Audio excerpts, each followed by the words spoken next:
Então, vamos dar início à nossa reunião do GT de Inovação e Produtividade, hoje com a participação do Paulo Oliveira, da Aratal.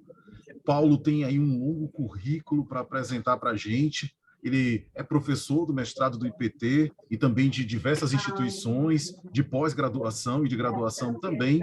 É CEO e diretor executivo da Aratal. E Paulo tem aí uma série de experiências para compartilhar na área da construção modular, que é um dos caminhos para a industrialização da construção civil e que, com certeza, vem despertando cada vez mais o interesse da nossa comunidade. Paulo, a apresentação agora está contigo. Bom dia. Bom, eu vou compartilhar minha tela e assim a gente já começa que o tempo é curto e eu não quero deixar de compartilhar com vocês as coisas mais relevantes.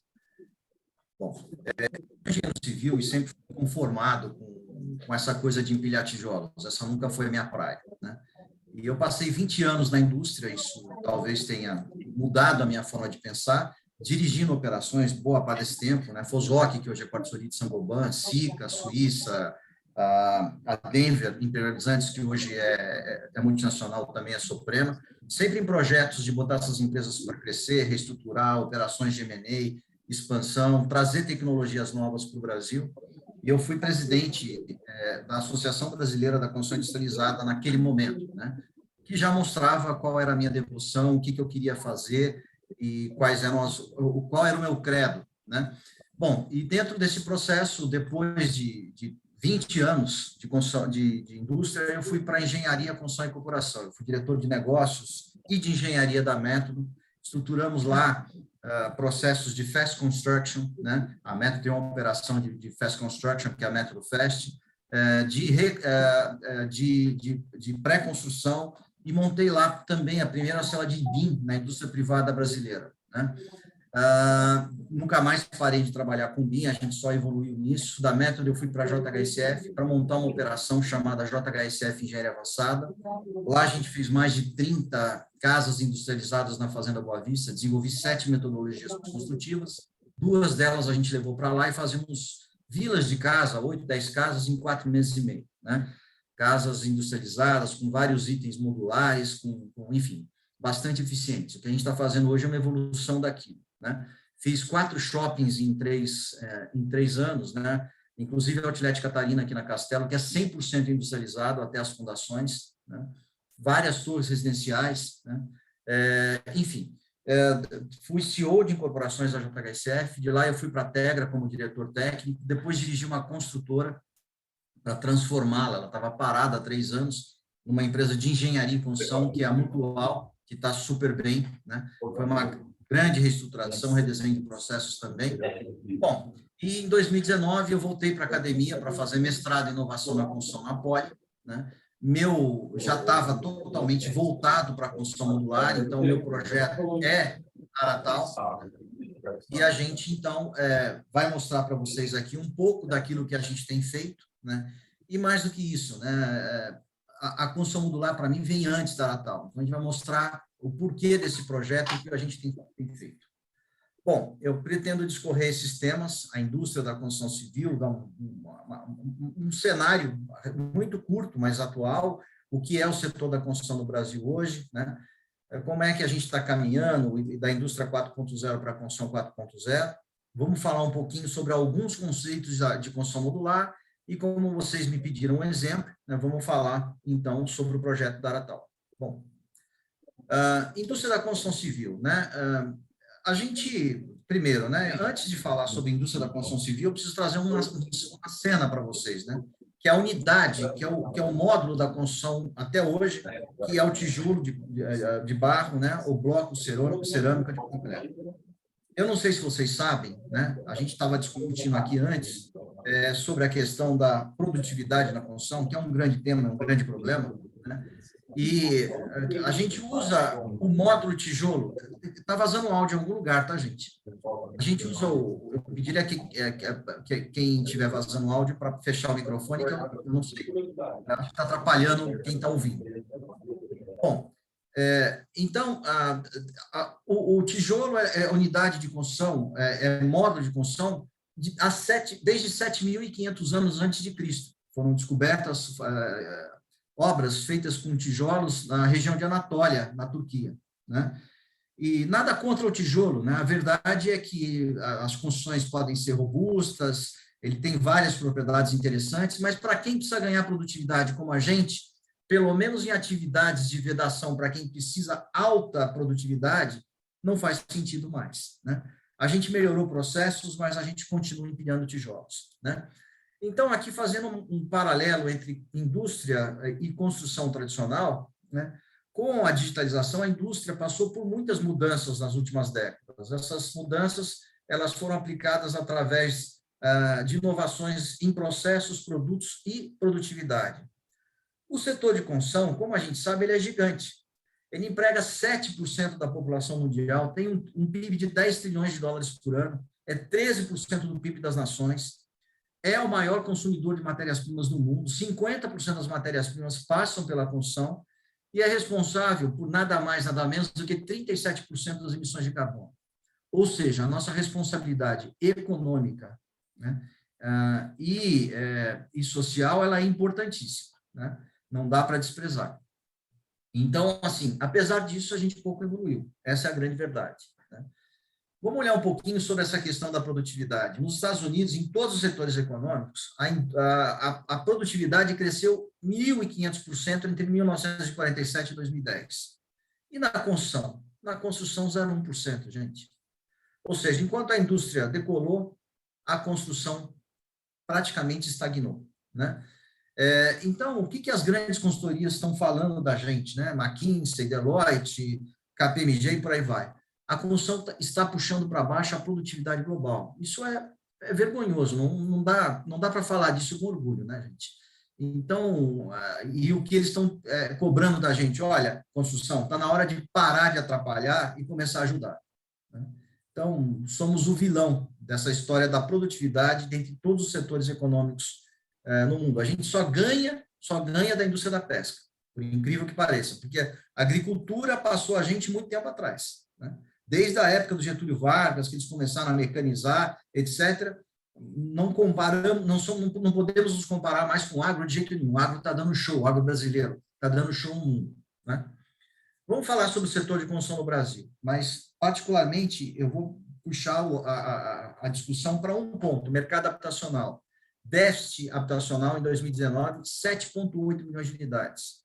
Gente, vamos para 2030, praticamente 10 anos depois, 30,7 milhões de unidades. Então, vamos quadriplicar o déficit habitacional, né? Isso gente, é absurdo, né? Não dá para conseguir imaginar um número desse.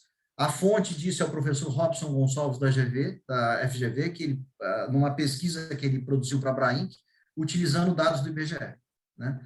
Bom, então, a grande verdade é que o setor de engenharia e construção tem baixa velocidade de resposta aos ganhos de produtividade que a gente precisa para atender demandas desse tipo, crescimento de demandas como essas, né? Bom, vamos falar agora sobre produtividade da mão de obra. Esse dado é do Construbusiness, que é um congresso bianual da Fiesp, super importante, né? Então, ele fala o seguinte: de 2014 a 2019, a produtividade na construção caiu 4% em média. De 2019 a 2021, mais 6,1%. Insustentável, gente. Insustentável, né? Então, o que mais o Construbusiness fala? Que a construção industrializada agrega valor ao setor, reduz o tempo de execução das obras, eleva a produtividade, mas, por outro lado, ela é incipiente no Brasil e encontra barreiras tributárias elevadas. Essa é uma das barreiras, gente, tem várias.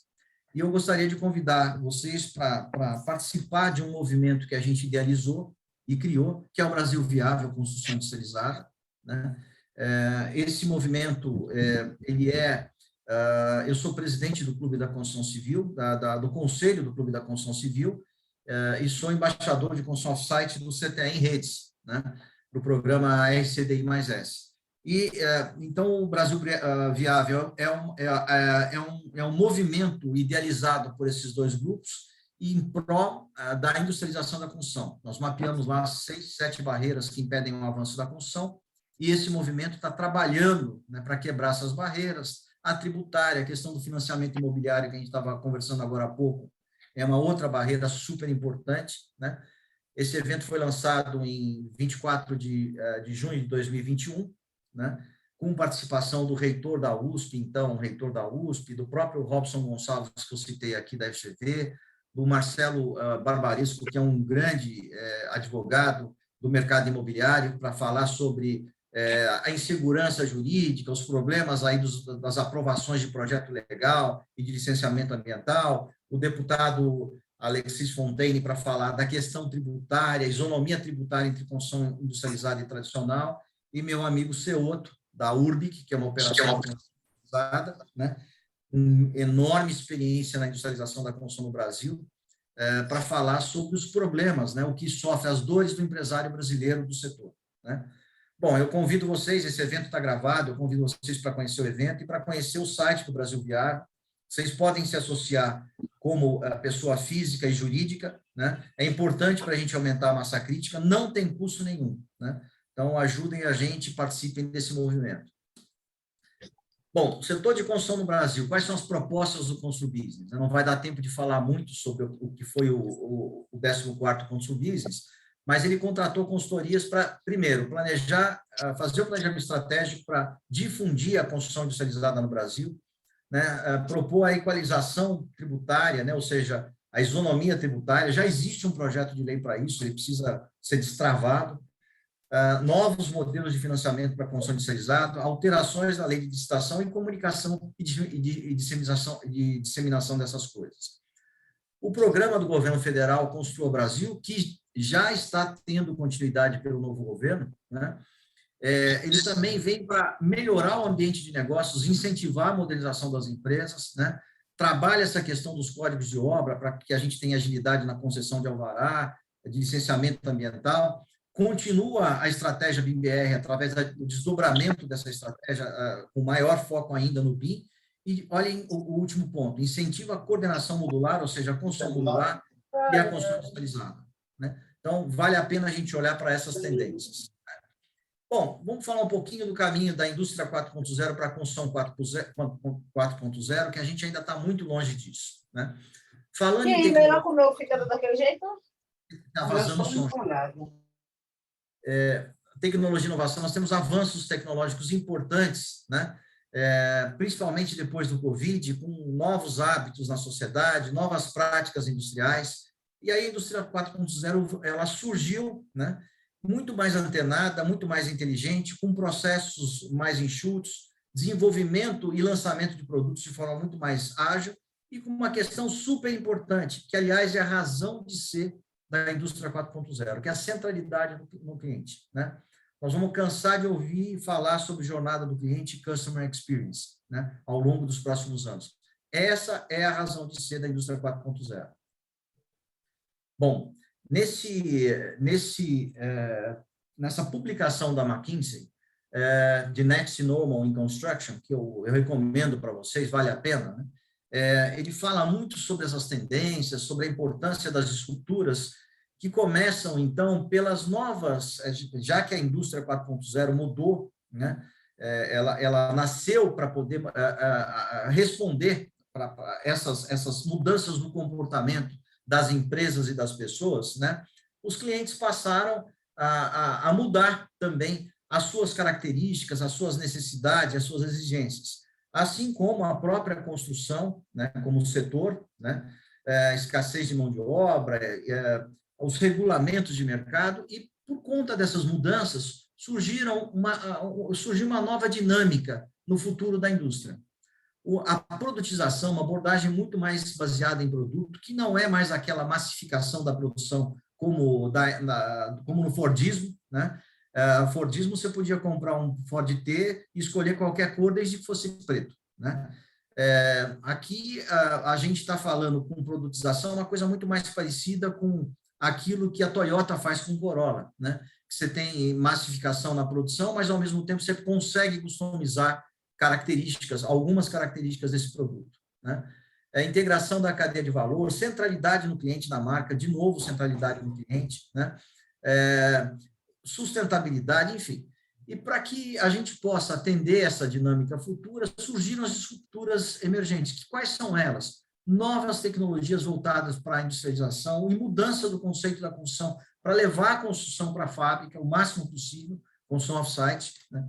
Novos materiais mais leves, mais sustentáveis, a digitalização aplicada aos produtos do processo, não somente o BIM, mas também as vendas digitais, né? Gestão da produção, gestão e controle da produção, e os novos entrantes, as startups, as consultechs, as proptechs, as fintechs, que entram para poder acelerar estruturas de empresas tradicionais da construção, modelos de negócio tradicionais da construção. Tudo que eu coloco em verde aqui é aquilo que eu entendo que é mais relevante, mas quase tudo aqui é muito importante, né? Enfim, vamos falar um pouquinho sobre construção modular, né? Por que construção modular, né? Segundo a McKinsey, né, a construção modular vai atingir um volume da ordem de 130 bilhões de dólares nos Estados Unidos e na Europa, né? Só Estados Unidos e Europa, até 2030. Globalmente, hoje, nós estamos falando de 80 bilhões, 87 bilhões, alguma coisa assim, perto de 90, né? No mundo, tá? Então, é muito importante essa expansão. Isso mostra uma tendência importante. E o que vocês estão vendo aí no rodapé desse slide, né, são as vantagens, né, trazidas pela construção modular nesse relatório, destacadas nesse relatório da McKinsey. Bom, não vai dar tempo aqui da gente explorar esses pontos, mas se a gente olhar particularmente para o Brasil, vocês estão vendo aqui vários investimentos, né, em empresas de construção modular, investimentos importantes. Tá? ArcelorMittal, Dexco, que é aquele fundo do Itaú, né? O fundo industrial, quer dizer, a holding industrial da Itaú, a área de venture capital da Dexco investindo aí na Brasil ao Cubo, né? Enfim. E aí vocês estão vendo aqui uma série de investimentos importantes acontecendo no Brasil de 2 anos para cá, né? Bom, vamos falar sobre alguns conceitos de construção modular. O Modular Building Institute, ele diz que construção modular é um método processo de construção de módulos individuais são independentes ou montados em conjunto para compor estruturas maiores, né? Perfeito.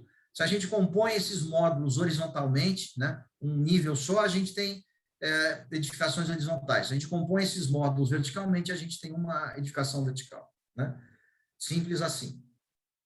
Quanto ao uso, a construção modular pode ser permanente ou pode ser temporária, quer dizer, os prédios podem ser desmontados e levados para outro local, realocáveis, né? Como escolas, hospitais, habitações civis e militares e banheiros que a gente usa, por exemplo, em eventos em obras, né? Isso garante, então, a portabilidade, né? Quanto ao método de construção, a gente pode ter a construção modular através de painéis 2D, né? Ou através de módulos volumétricos, módulos 3D. Então, são módulos 2D e módulos 3D, né? Os painéis são módulos 2D, né? Bom, então, é interessante mostrar o seguinte, os módulos, eles 3D, eles são confeccionados também a partir de painéis, ou com o uso de módulos 2D, tá certo? De painéis. E o POD, né, é uma unidade modular funcional como um banheiro pronto que você chega na obra e pluga, coloca no local correto, conecta na infraestrutura da obra e ele está funcionando, né? O POD tem uma outra característica que ele é autoportante para efeito de içamento e transporte, mas ele não tem a característica de suportar, por exemplo, cargas de um andar acima, etc. Não é esse ele é só autoportante. Bom, e vamos chegar agora, então, ao exemplo da Aratal, né? Alguns conceitos de engenharia-projeto. A Aratal tem 3 pilares importantes, né? Acho que são fundamentais na construção modular, que é a pré-construção, a fast construction e um projeto integrado BIM.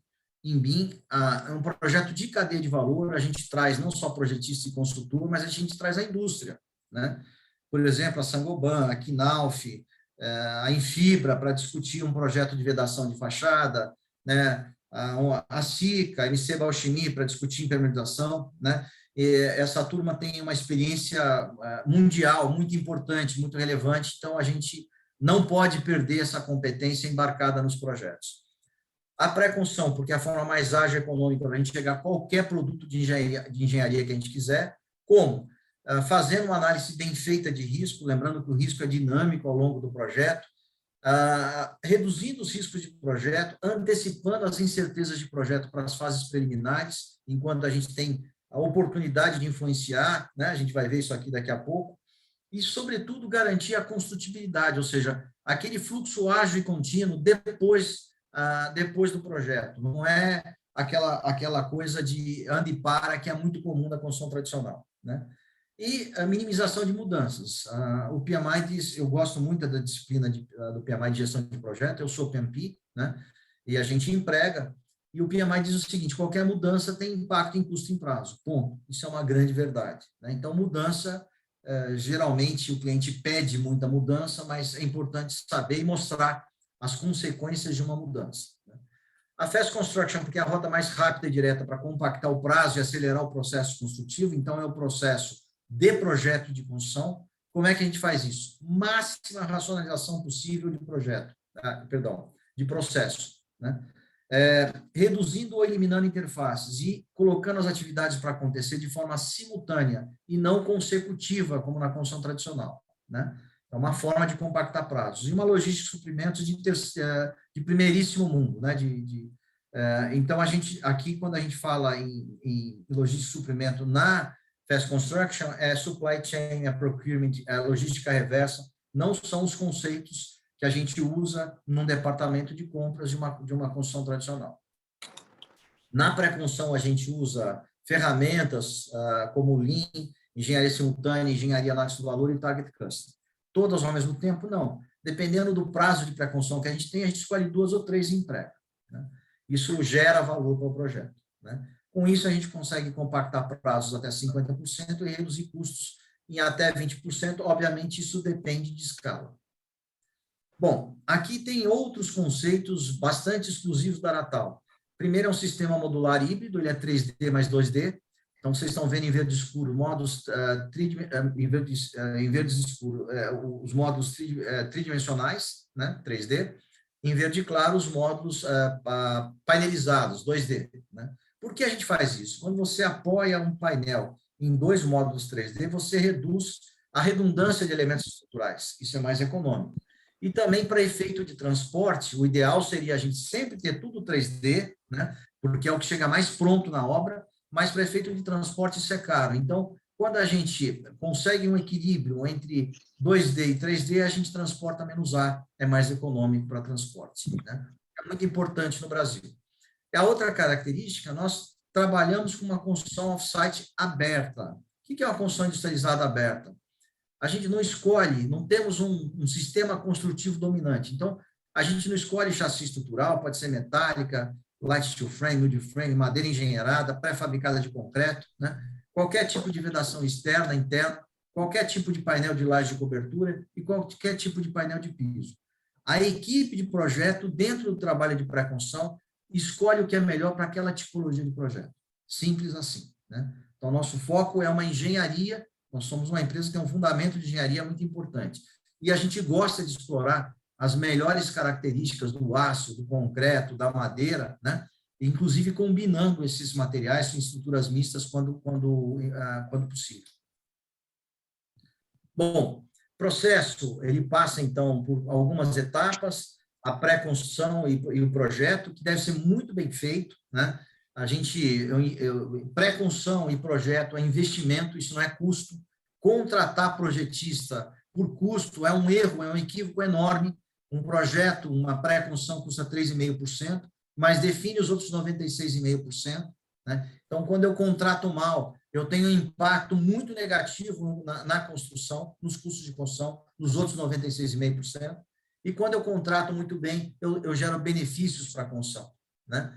Então, aqui é a filosofia oriental. Projeto é uma coisa de pré-construção, uma coisa que tem que ser mastigada, ruminada, pensada, para que a obra seja uma atividade rápida, né? Para que a produção seja um fluxo ágil e contínuo, né? Depois a fabricação, depois o transporte, a montagem no canteiro de obra e a entrega para a operação, né? De uma forma simplificada, esse é o ciclo.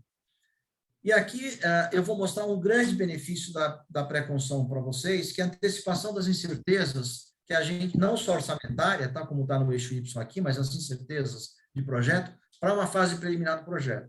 No eixo X, vocês estão vendo aqui as principais fases de um projeto, né? Qualquer projeto, num primeiro momento, tem uma incerteza crítica muito grande. Ela só diminui quando eu estou avançado lá no pré-executivo para uma incerteza aceitável. Com a pré-construção, eu consigo reduzir a incerteza crítica e antecipar a incerteza aceitável para uma fase preliminar do projeto. Aí eu consigo influenciar custos, prazos, etc., né? Bom, aqui eu vou mostrar para vocês uma das duas plataformas de negócios da Aratal, que é uma forma de conseguir o ingresso gradual de construtoras, incorporadoras para a construção off-site modular, né, de baixíssimo risco, explorando construção industrializada aberta, né? Nesse negócio, a Aratal trabalha como uma empresa de engenharia e consultoria, né? Ela faz gestão, engenharia, né, e consultoria. Ela não atua entregando nada para não ter conflito de interesse, né? Mas como é que a gente sai desse cenário da construção tradicional e vai para esse cenário, esse outro cenário? Não é do dia para a noite, não é tão simples assim e nem de forma espontânea. É como se a gente estivesse subindo os degraus de uma escada, né? Onde no primeiro degrau eu tenho a construção tradicional. A primeira coisa que eu faço é racionalizar a construção tradicional, não é sair industrializando. No segundo degrau, eu já aplico componentes de construção off-site. No terceiro degrau, além desses componentes de construção off-site, eu insiro módulos. E quando eu chego ao último degrau, eu estou 100% na construção modular ou fortemente na construção modular com elementos de construção off-site, né? Isso acontece espontaneamente? Não, por falta de tempo eu não vou conseguir mostrar isso para vocês, mas isso acontece por pressões, por ganho de produtividade, por redução de custo, por melhoria da qualidade, desempenho, etc., né? Sustentabilidade incluindo, né? Quem faz essa pressão? As construtoras e as incorporadoras, que provocam os fabricantes de materiais e componentes, provocam os projetistas e consultores para buscarem soluções para que essa escadinha se movimente. E quando a gente estiver na última posição, né, no quarto degrau, surgem aí surgem novos players nesse negócio, né? São os montadores, uma outra categoria profissional, né, as empresas de montagem de produtos fabricados pela construção off-site modular, né? E surgem também as alianças entre os fabricantes de sistemas construtivos. O fabricante, por exemplo, de fachada industrializada leve, de módulos para áreas molhadas, de banheiros e cozinhas, por exemplo, de kits de sistemas prediais, elétricos, hidráulicos, etc. Então, as obras serão orquestradas por consultoras incorporadoras que mudarão o seu papel para grandes integradoras e serão executadas, então, por esses novos players, né? Isso é o último degrau. E aqui eu vou mostrar como é que funciona essa metodologia, né? Logo num filme de curta duração para vocês. Então, a gente decompõe o projeto de um prédio tradicional, né, em sistemas construtivos. Claro que o ideal seria partir já com um projeto totalmente industrializado, mas isso, na visão das construtoras incorporadoras que estão na construção tradicional, é muito risco. Então, a gente tem que ir aos poucos, né, com baixo risco. Então, a gente decompõe esse projeto em sistemas construtivos e vai estudar individualmente cada um deles. A estrutura, que poderia ser metálica, pré-fabricada de concreto, por exemplo, depende de cada caso, né? Os sistemas de instalação, PECs, kits hidráulicos, elétricos, que modos eu consigo colocar num prédio desse, né? As alternativas para vedações internas e internas, e tudo isso acompanhado de uma logística, um planejamento refinado, para poder discutir como é que eu vou transportar, montar, fabricar, né? Esses elementos todos, né? Como é que eu vou armazenar isso na obra, qual é o estoque, como é que vai ser a movimentação horizontal e vertical, e por aí vai, né? É melhor eu mostrar para vocês num vídeo, né? Que eu já vou rodar aqui. Se você é uma construtora ou uma incorporadora que faz edificações verticais, residenciais ou comerciais e quer ingressar na construção industrializada para melhorar a qualidade, o desempenho e ainda reduzir o custo e os prazos das suas obras, um caminho seguro é desenvolver um trabalho de pré-construção com a Aratal. Primeira situação: se você já tem um projeto que pretende desenvolver, a Aratal pode fazer um estudo de viabilidade e apresentar para você uma estimativa de custos e prazos, com alternativas para a implementação de cada um dos sistemas e subsistemas industrializados, ou seja, a estrutura, as vedações internas e externas, os kits prontos de instalações hidráulicas e elétricas e ainda os módulos de banheiros prontos, cozinhas, caixas de elevador e de escadas, por exemplo. Neste trabalho de pré-construção, a Aratal também estuda a logística e a operação de suprimento, considerando a implantação destes sistemas e subsistemas individualmente ou, se você preferir, agrupando alguns deles.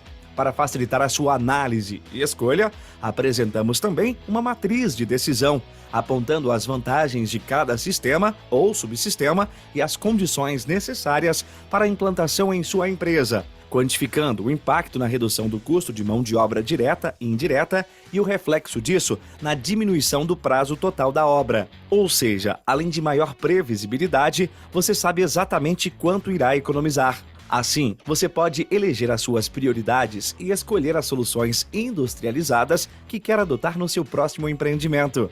A partir dos resultados desta primeira experiência, você poderá inserir, além das tecnologias industrializadas já absorvidas e dominadas por sua empresa, outros sistemas e subsistemas industrializados, fabricados e montados pela Aratal, especialmente para você. Depois de efetuadas as suas escolhas e da aprovação de um estudo de viabilidade, a Aratal faz a gestão da pré-construção e desenvolve, com projetistas, consultores especializados e com aliados estratégicos da cadeia de valor, o projeto, detalhando as soluções, o orçamento e o planejamento, incluindo a logística do canteiro de obras, também como os módulos e elementos industrializados deverão ser transportados, içados, armazenados e montados. Tudo isso é feito para garantir um fluxo contínuo ao longo da cadeia de valor e a máxima agilidade na fabricação e montagem. Concluída a pré-construção e com a sua aprovação, a Aratal iniciará imediatamente a fabricação e efetuará a montagem destes itens na sua obra. Com esta metodologia desenvolvida pela Aratal, você define a velocidade com a qual pretende evoluir na industrialização, além de estar utilizando 100% de soluções em construção off-site e modular nas suas obras. Aratal, transformando a construção numa fábrica de edificações. Se você é uma... Bom, perdão, espero que tenha ficado claro. E aqui, só para dar um exemplo disso, isso é um módulo de banheiro pronto que a gente está vendo. Tudo para 3.500 unidades. Já aprovou o projeto, já aprovou o orçamento. E assim que essa...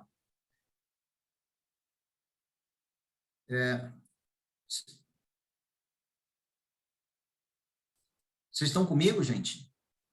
Vamos sim, Paulo. Deu uma travada, mas... Tem um aviso do Zoom aqui que tinha parado, desculpa. Isso, talvez tenha ficado um pouco instável, mas tá ok, pode seguir. Tá bom. Então, eles já aprovaram o projeto, já aprovaram o orçamento, e a gente deve fazer um protótipo para eles desse banheiro muito rapidamente. E assim que o projeto legal for aprovado, a gente deve começar a fornecer. Do lado direito, vocês estão vendo aqui um exoesqueleto. A gente desenvolveu um exoesqueleto para transporte, com essas rodinhas que estão embaixo, né? Então, quem é solicitado no içamento e no transporte é o exoesqueleto. Então, o módulo vai dentro do exoesqueleto. A estrutura é em perfil galvanizado leve, mais perfis de light steel frame engenheirados. Então, são engenheirados para isso, para poder reduzir peso. Ela só pesa 118 quilos, um banheiro desse, a estrutura do banheiro, né? Aqui vocês estão vendo todos os componentes do banheiro, né? Todas as instalações estão condensadas aqui num shaft, né? Então, basicamente, mais para mostrar como a gente faz esse trabalho de pré-construção, aqui aplicado a um módulo só, né? Mas está valendo. A outra plataforma de negócios da Aratal é de construção modular, é um sistema híbrido inteligente, já mostrei para vocês como a gente pensa, né, o que é o sistema, e tem uma jornada do cliente com pedido de patente protocolado, que é inédita no mercado imobiliário, eu vou mostrar aqui. Bom, essa é a pergunta que não quer calar e que incomoda a nós todos há muitos e muitos anos, né? E o que o nosso amigo está berrando aqui, independentemente do nosso papel na cadeia de valor, tá? Se a gente é fundo, construtora, incorporadora, cliente, enfim, incomoda todo mundo. E o que o nosso amigo está berrando são os principais problemas que acontecem nos projetos e nas obras, né? E que começam geralmente por aumento de custos, atraso no prazo de entrega, qualidade de retrabalho, Isso gera insatisfação e desgaste com o cliente, afeta a imagem do setor de competitividade e atratividade, e muitas vezes os investidores fogem para outros negócios e setores onde eles têm uma incerteza menor na busca do capital investido. A proposta da Aratal é B2B, B2C, e ela é uma solução importante para todos os players do mercado imobiliário, se a gente utilizar a jornada do cliente, tá? Que eu vou mostrar. Então, para a incorporadora, é uma chance de multiplicar a VGV, de aumentar a taxa de conversão, de reduzir o custo de marketing e vendas. Para o cliente, é uma experiência inédita de compra que ele nunca teve no mercado imobiliário, não tem que se preocupar com gestão de consultora, empreiteiro, e tem segurança no cumprimento do prazo e do preço contratado, né? Para o fundo e para o investidor, já que não vai ter atraso e não vai ter estouro de custo, é segurança também no retorno do capital investido planejado por ele. É um sistema que garante previsibilidade, é simples, gera conforto e rapidez, a jornada do cliente é disruptiva e a fidelização não é ao longo do ciclo, até o final da garantia do produto, é ao longo do ciclo de vida do produto. Hoje ela para na entrega da casa, mas a gente quer estender para a fase de operação e manutenção, para fornecer um outro componente, um outro módulo para complementar o produto, fazer gestão de ativo, fazer gestão de manutenção, né? E por aí vai. Bom, e eu vou mostrar para vocês também num vídeo de curta duração como isso funciona. Por que não montamos as nossas casas como fazíamos quando éramos crianças, como se fosse um Lego?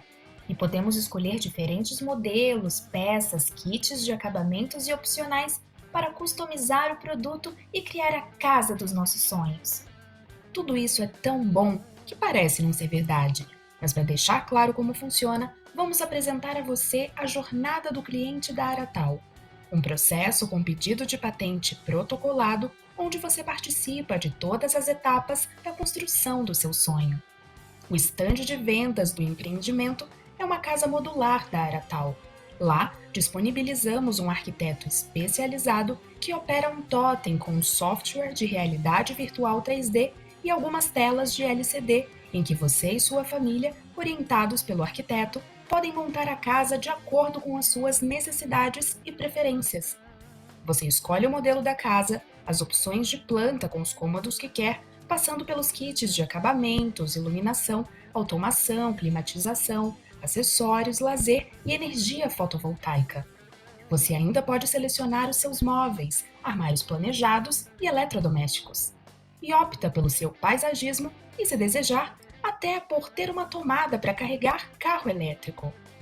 Concluídas as escolhas, em tempo real, o software gera automaticamente o orçamento da casa e ainda é possível fazer ajustes para compatibilizar a customização com o seu orçamento.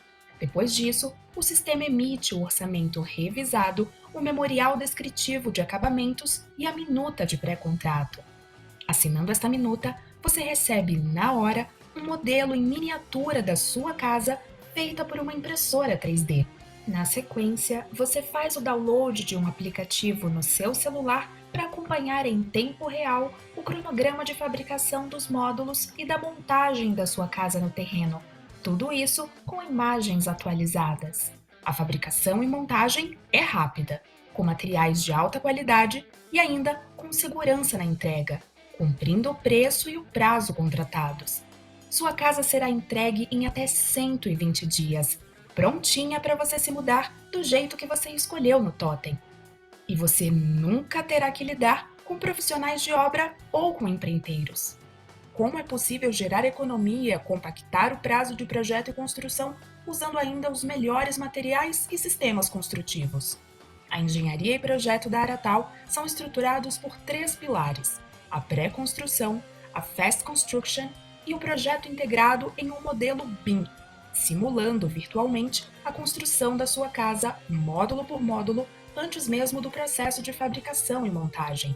A equipe da Aratal é treinada com as mais modernas metodologias e ferramentas como engenharia e análise do valor, target costing, engenharia simultânea e lean construction. Tudo isso para garantir prazos curtos, alta qualidade e durabilidade, além de um fluxo ágil e contínuo para o suprimento de materiais, fabricação, transporte e montagem da sua casa.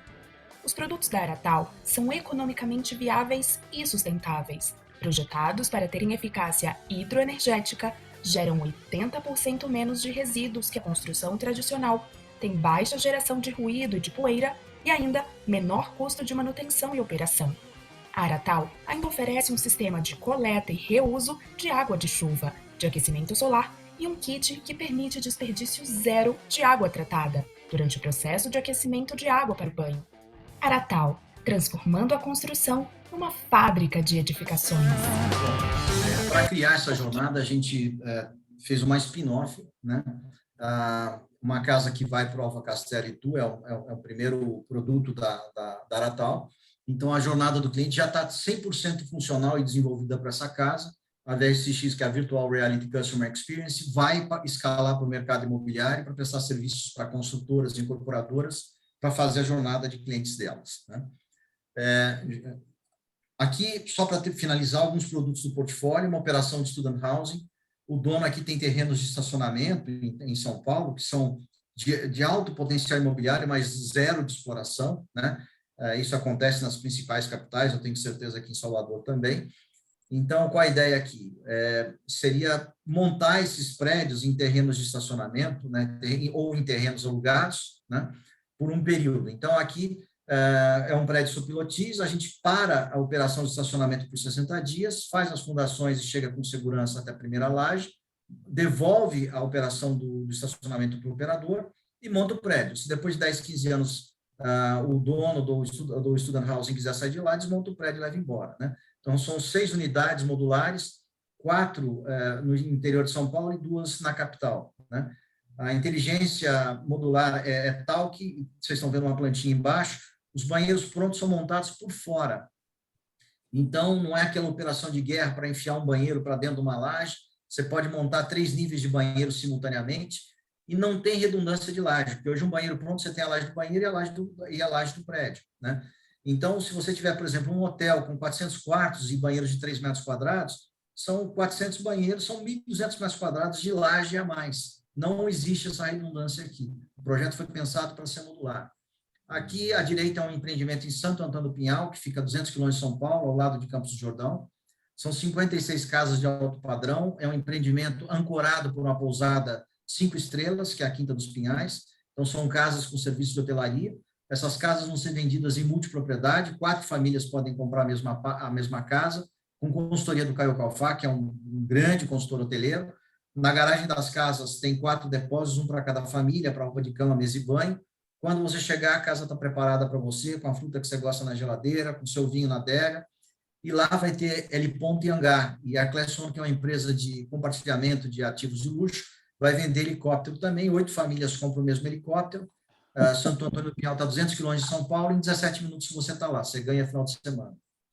Aqui, para finalizar, são casas, né, modulares desenvolvidas pela FMF, que é um grande escritório de arquitetura, né? Essa é a casa que vai lá para o Alphaville Castelo e Tu. O que vocês estão vendo à esquerda, amadeirado, é painel isotérmico, né, que tem também na área gourmet, na cozinha. À direita, vocês estão vendo chapa cimentícia, ela é tonalizada, ela com um gel, né, que é como se fosse um verniz fosco, né, para dar tons ocre, azulado, esverdeado para essa fachada.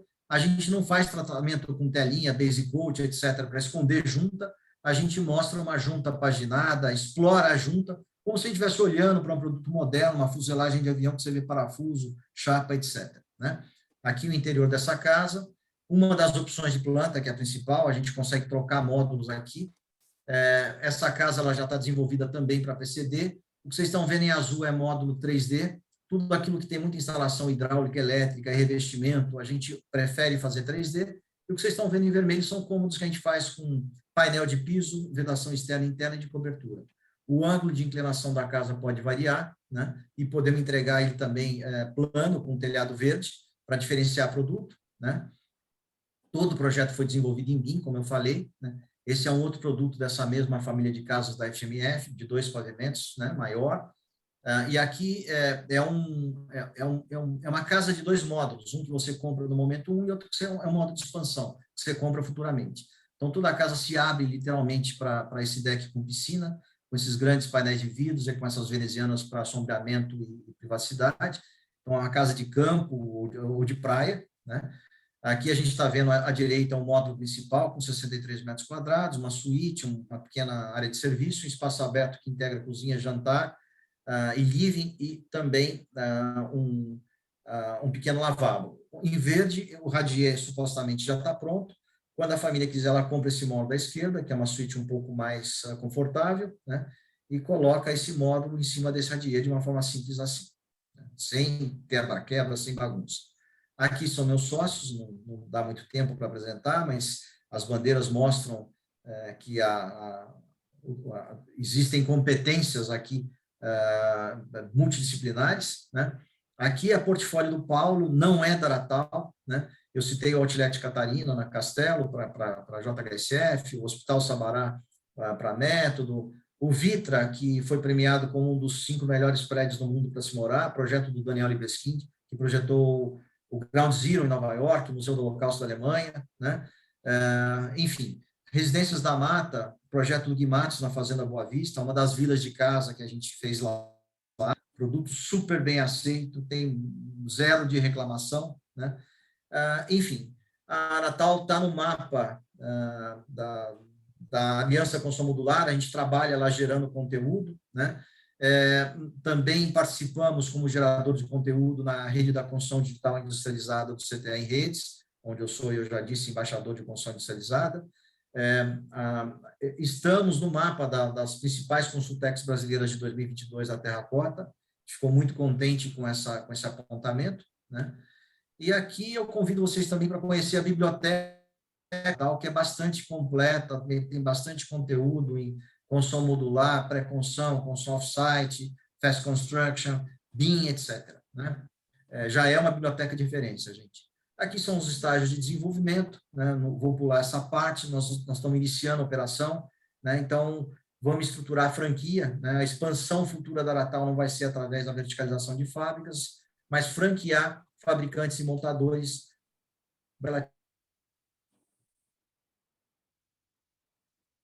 Paulo, agora cortou.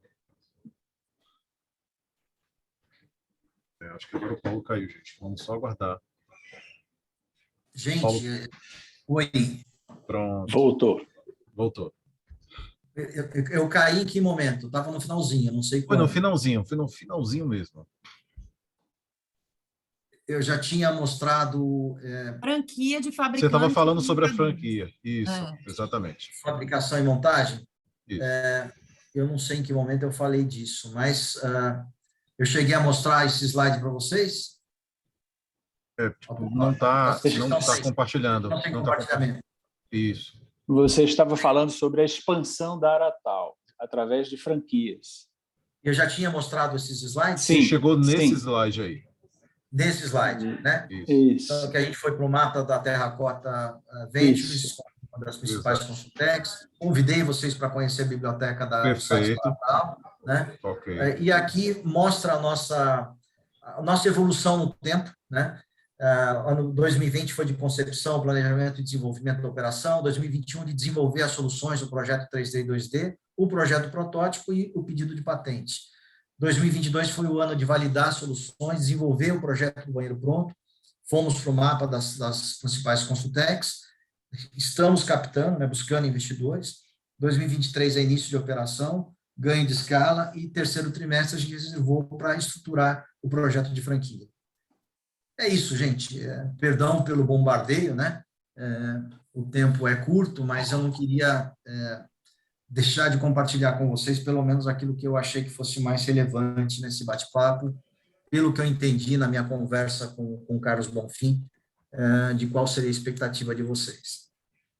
Muitíssimo obrigado, Paulo. Eu acho que foi excelente, foi uma síntese e perpassa por diversos pontos aqui. Certamente agora, aqui nesse momento onde a gente vai abrir para as perguntas, o compartilhamento aí para a troca de experiências, devem surgir questões. Pessoal, vocês podem ir colocando no chat aqui as perguntas, e aí à medida que elas forem aparecendo, ou também podem sinalizar a mãozinha levantando, e a gente organiza aí a ordem para que vocês possam se manifestar e realizar as perguntas também ao vivo, se não quiserem só escrever, se quiserem dialogar e participar de forma mais ativa aqui da nossa live.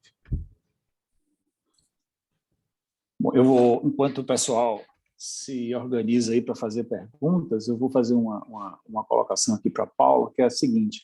Paulo, eu entendi, então, que a Aratal, ela está nesse...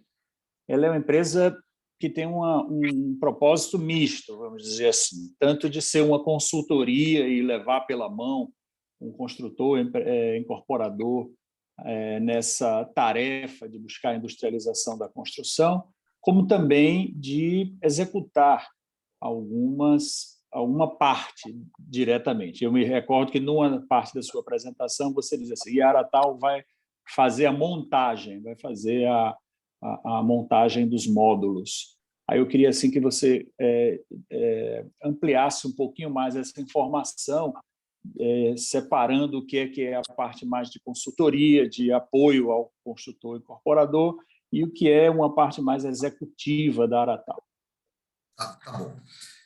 Eu estou, inclusive, corrigindo, você pegou um ponto muito bom, Marcos, a trilha desse vídeo de pré-construção, porque quando a gente começou a pensar na pré-construção, eu não me toquei com isso, né? Eu não posso trabalhar para um cliente, para uma construtora, para uma incorporadora, né? Para prestar um serviço de consultoria, de engenharia, para trazer esse cara para a construção off-site modular, que isso é importante, né? Mas dentro de uma visão que seja de baixo risco para ele, e, ao mesmo tempo, fornecer módulos. Eu não posso fazer isso, né? Existe um conflito de interesses aí.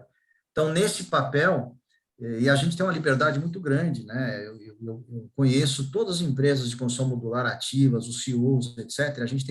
Eu lidero esse grupo de trabalho lá dentro do Brasil Viável. Então, a relação é muito boa, institucional, né? Então, a gente precisa ter liberdade para fazer as melhores escolhas para o cliente, né? E para fazer isso, a gente tem que trabalhar com uma empresa de engenharia, consultoria e gestão, né? Então, na primeira etapa, que é da pré-construção, é engenharia e consultoria, né?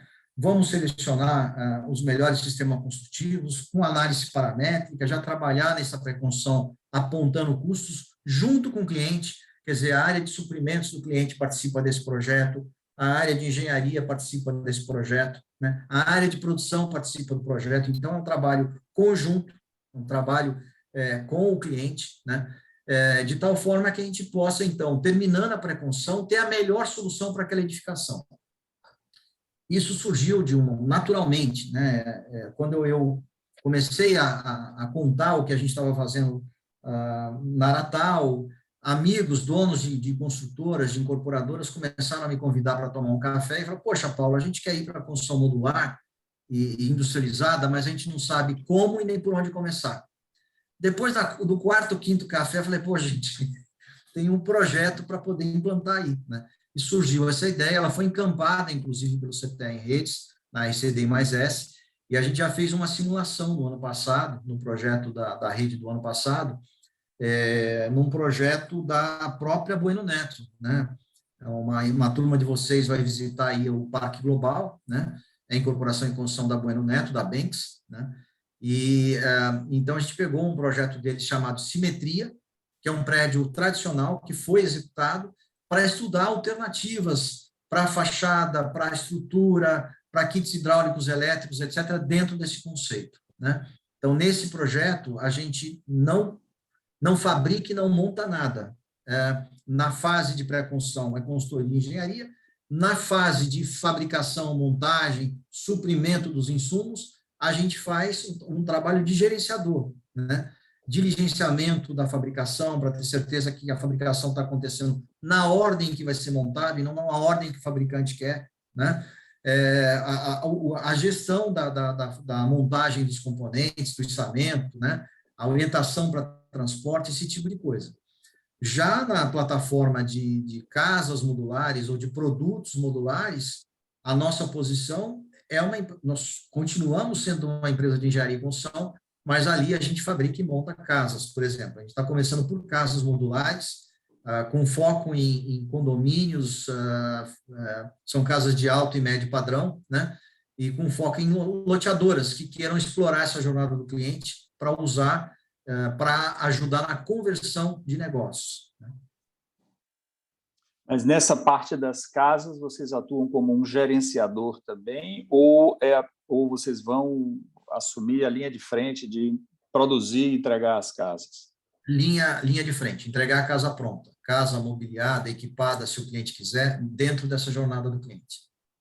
Então, nesse caso, o prestador do serviço, o executor do serviço é a Aratal. Sim, perfeito.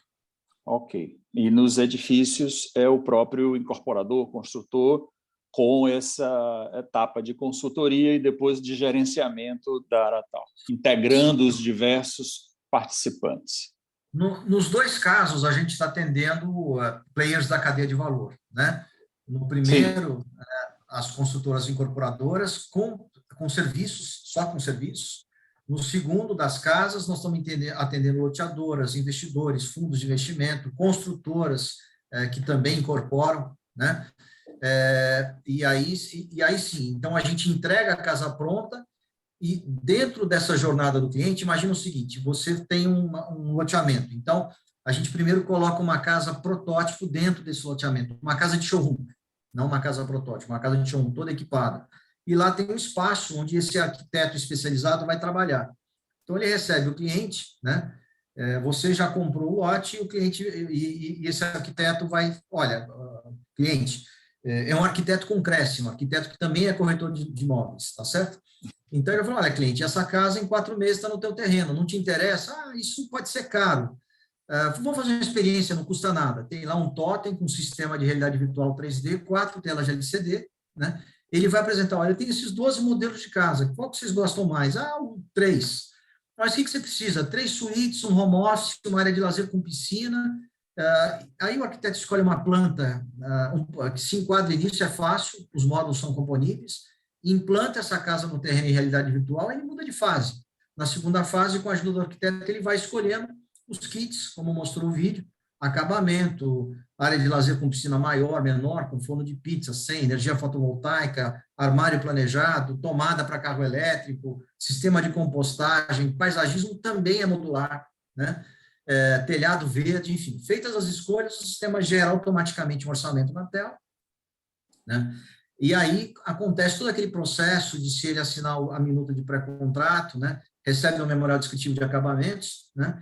E o modelo da casa e acompanha por um aplicativo mobile a fabricação e montagem da casa. Então, essa é uma prestação de serviços para o cliente do meu cliente, né?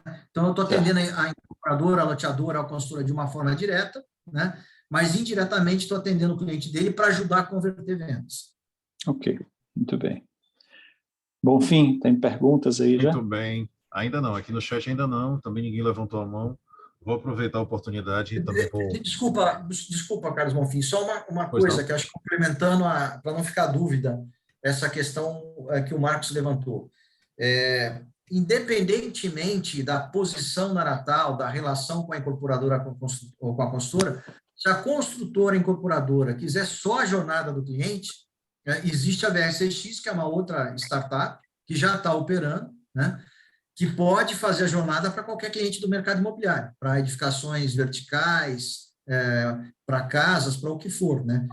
Exatamente essa jornada que ela faz para a Aratal. Muito bom. Então, enquanto chegam as perguntas, eu vou para um segundo ponto que a gente observa muito nas nossas reuniões, quando as pessoas estão perguntando, é a questão das inovações e de possíveis patologias, né? Toda vez que a gente fala de uma inovação, as pessoas aí perguntam aquelas questões críticas, né, que envolvem, né? Principalmente a questão de fachadas, porque você tem a parte das vedações, as interfaces entre esquadrias e o elemento construtivo, né? E então essa questão da modularidade, da construção modular, ela levanta esse ponto de patologias. Então, a primeira pergunta, na verdade, é como é que tem sido a observação de edificações que foram construídas dentro desse sistema, né? Então, recentemente, a gente teve algumas construções de hospitais aqui no Brasil, durante o período da pandemia, né? Obras foram feitas muito rapidamente, né? Mas já tivemos alguma coisa de construção vertical também, E também tem no exterior, o que é que está acontecendo. Então, qual é a observação que existe a respeito dessas questões de patologias em relação à construção convencional? Bom, a construção industrializada, ela segue as mesmas regras da construção tradicional, né?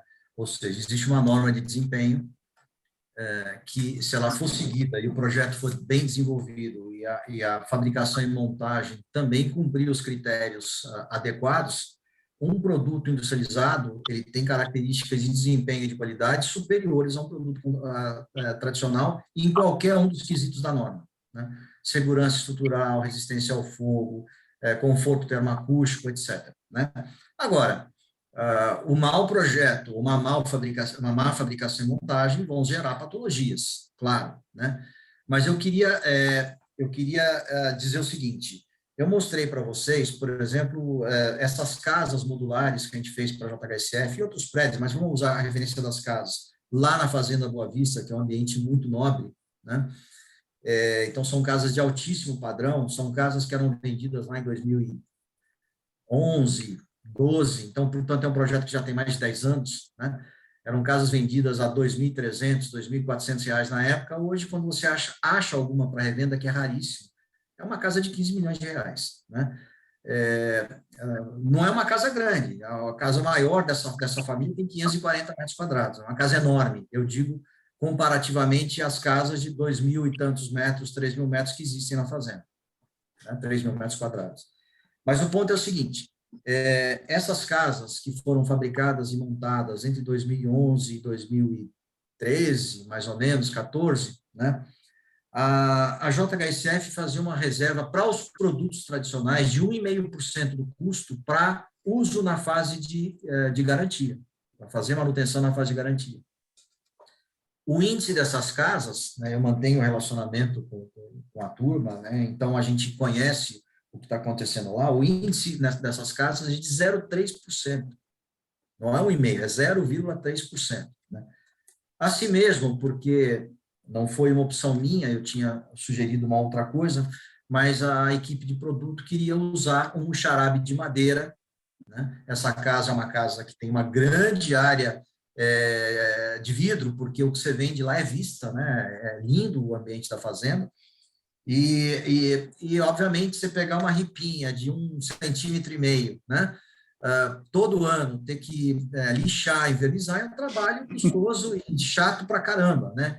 Eu queria usar um painel de alumínio com a mesma característica e apresentação estética, mas eu fui voto vencido, né? Então, se não fosse isso, seria menos do que 0,3%, né? E tem uma explicação para isso. Se você pega, por exemplo, na construção tradicional, uma incidência muito grande de problema é de infiltração, é de problema em instalações, tá certo? E isso tudo já vai pré-testado, com pressurização na fábrica. Então, quando você chega com um módulo pronto, com um painel pronto no canteiro, já está pré-testado, né? O trabalho de conexão ali é muito fácil, muito rápido e seguro. É sistema PEX, né? Na hidráulica, né?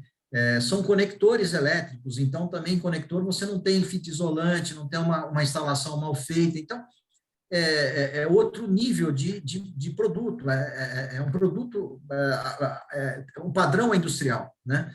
Então, obviamente, eu não quero dizer que todos os produtos industrializados têm qualidade e desempenho excepcionais, né? Eles têm tudo para ter, se o projeto for bem desenvolvido, bem detalhado, né, com gente consciente que saiba o que está fazendo, né, e se a execução for bem feita, né.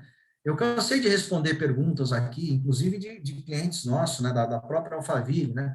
Puxa, por que no banheiro você não usa aquela chapa RU de resistência à umidade né, de drywall? Não, eu falei, não, eu uso chapa cimentícia. E por que você não usa painel wall no piso? Porque tem um miolo de madeira, eu uso uma chapa cimentícia de alta espessura, eu não quero problema. Né? Eu, quando trabalhava em multinacional, quando eu dirigia indústrias, eu aprendi com os ingleses o seguinte: olha, segurança para mim é suspensório e simples, falhou um, tem o outro. Né? Então, a gente não quer esse tipo de risco em projeto, a gente quer segurança total. Né? É uma marca que está sendo estabelecida e a gente não quer colocar nada em risco. É um pouco mais caro? Mas a gente quer segurança total nas soluções. Bom fim. Bem, Paulo. Bom, temos muitas perguntas agora aqui, né? Vamos lá. Bom, o Jorge queria que você comentasse sobre a frase: seus canteiros terão que ser transformados em linha de montagem. Bom, primeiro é um privilégio ter o amigo Jorge aqui presente. Um grande abraço para você, Jorge. Trabalhamos juntos, inclusive, na SICA, né? Isso. Mas o ponto é o seguinte, é isso, né? Mas é um pouco mais do que isso. Porque o que acontece?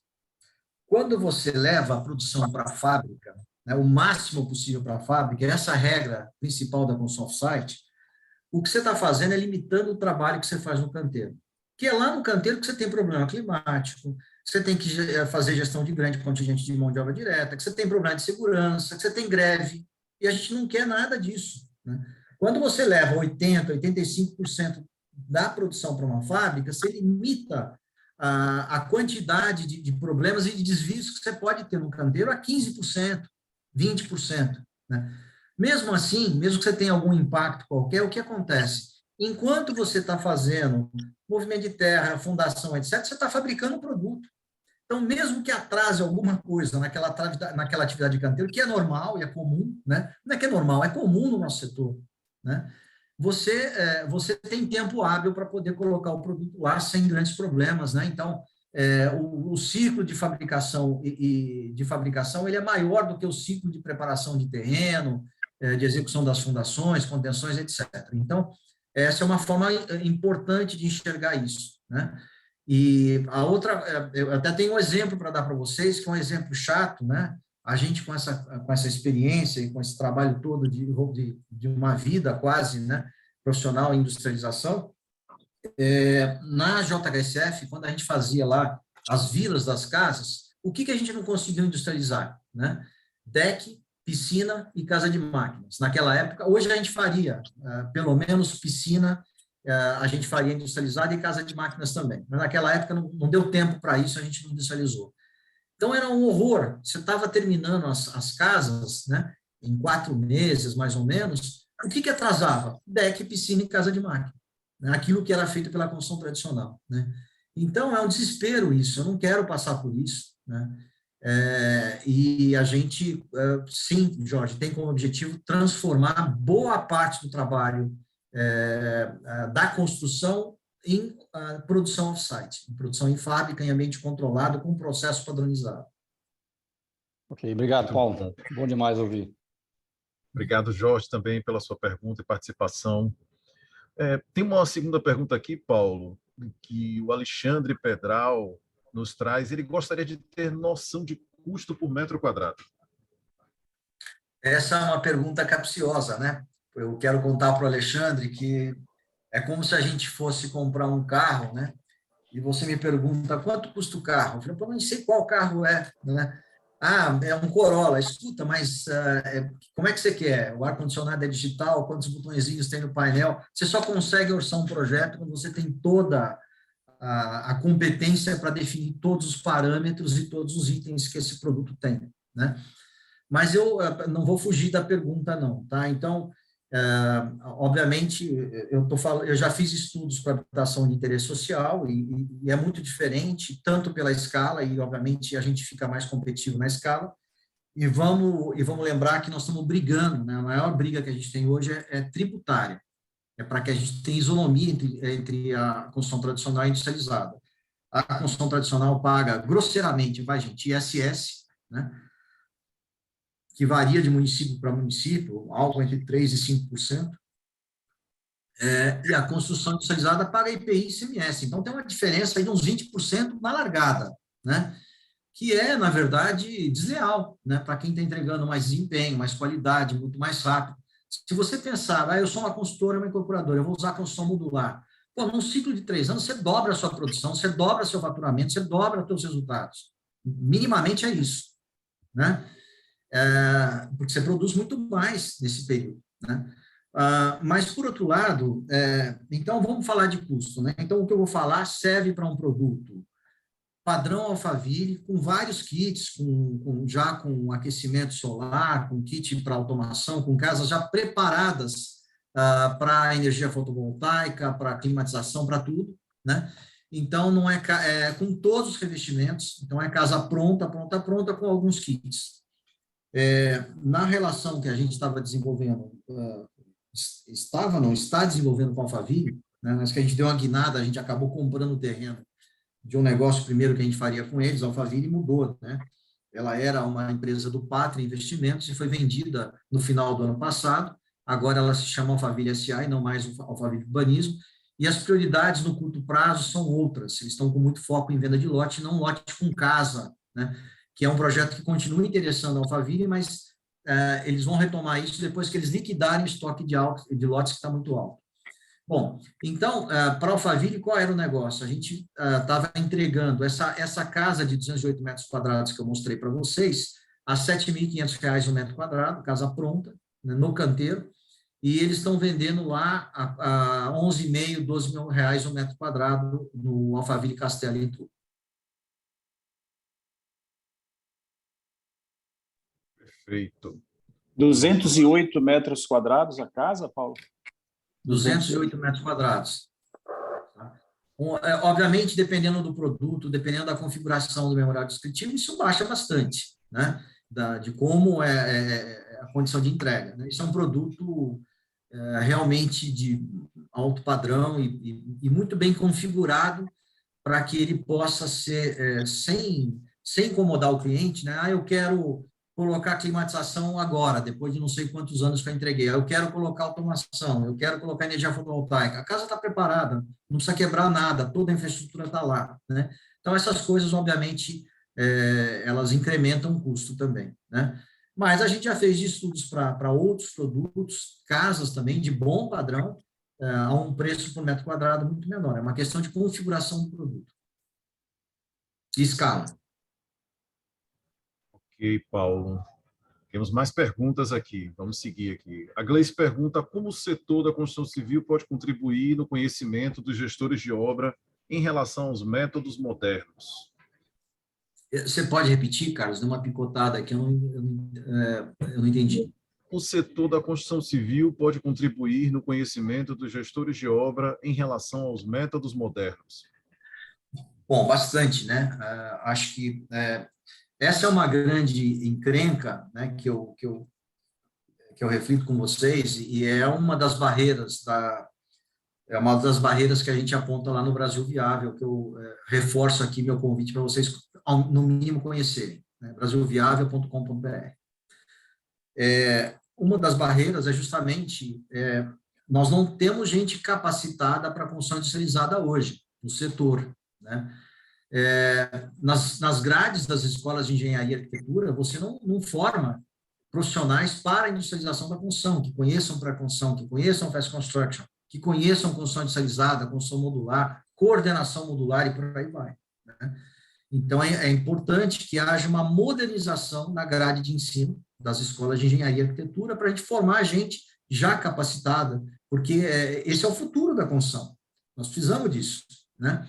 No curto prazo, o que acontece? Tem cursos de formação de capacitação, eu coordeno um da AEA Educação Continuada, que é um curso de 130 horas, né?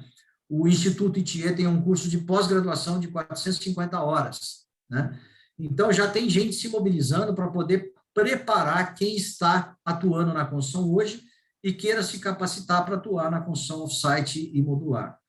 Mas a experiência e o conhecimento dos atuais colaboradores e profissionais do setor é importantíssima, porque, primeiro, né, tudo aquilo que eles sabem que dá bom resultado é ótimo, é bem-vindo. Tudo aquilo que eles sabem que é ruim, que dá patologia, etc., né, isso é experiência também, a gente também aprende pela dor, né?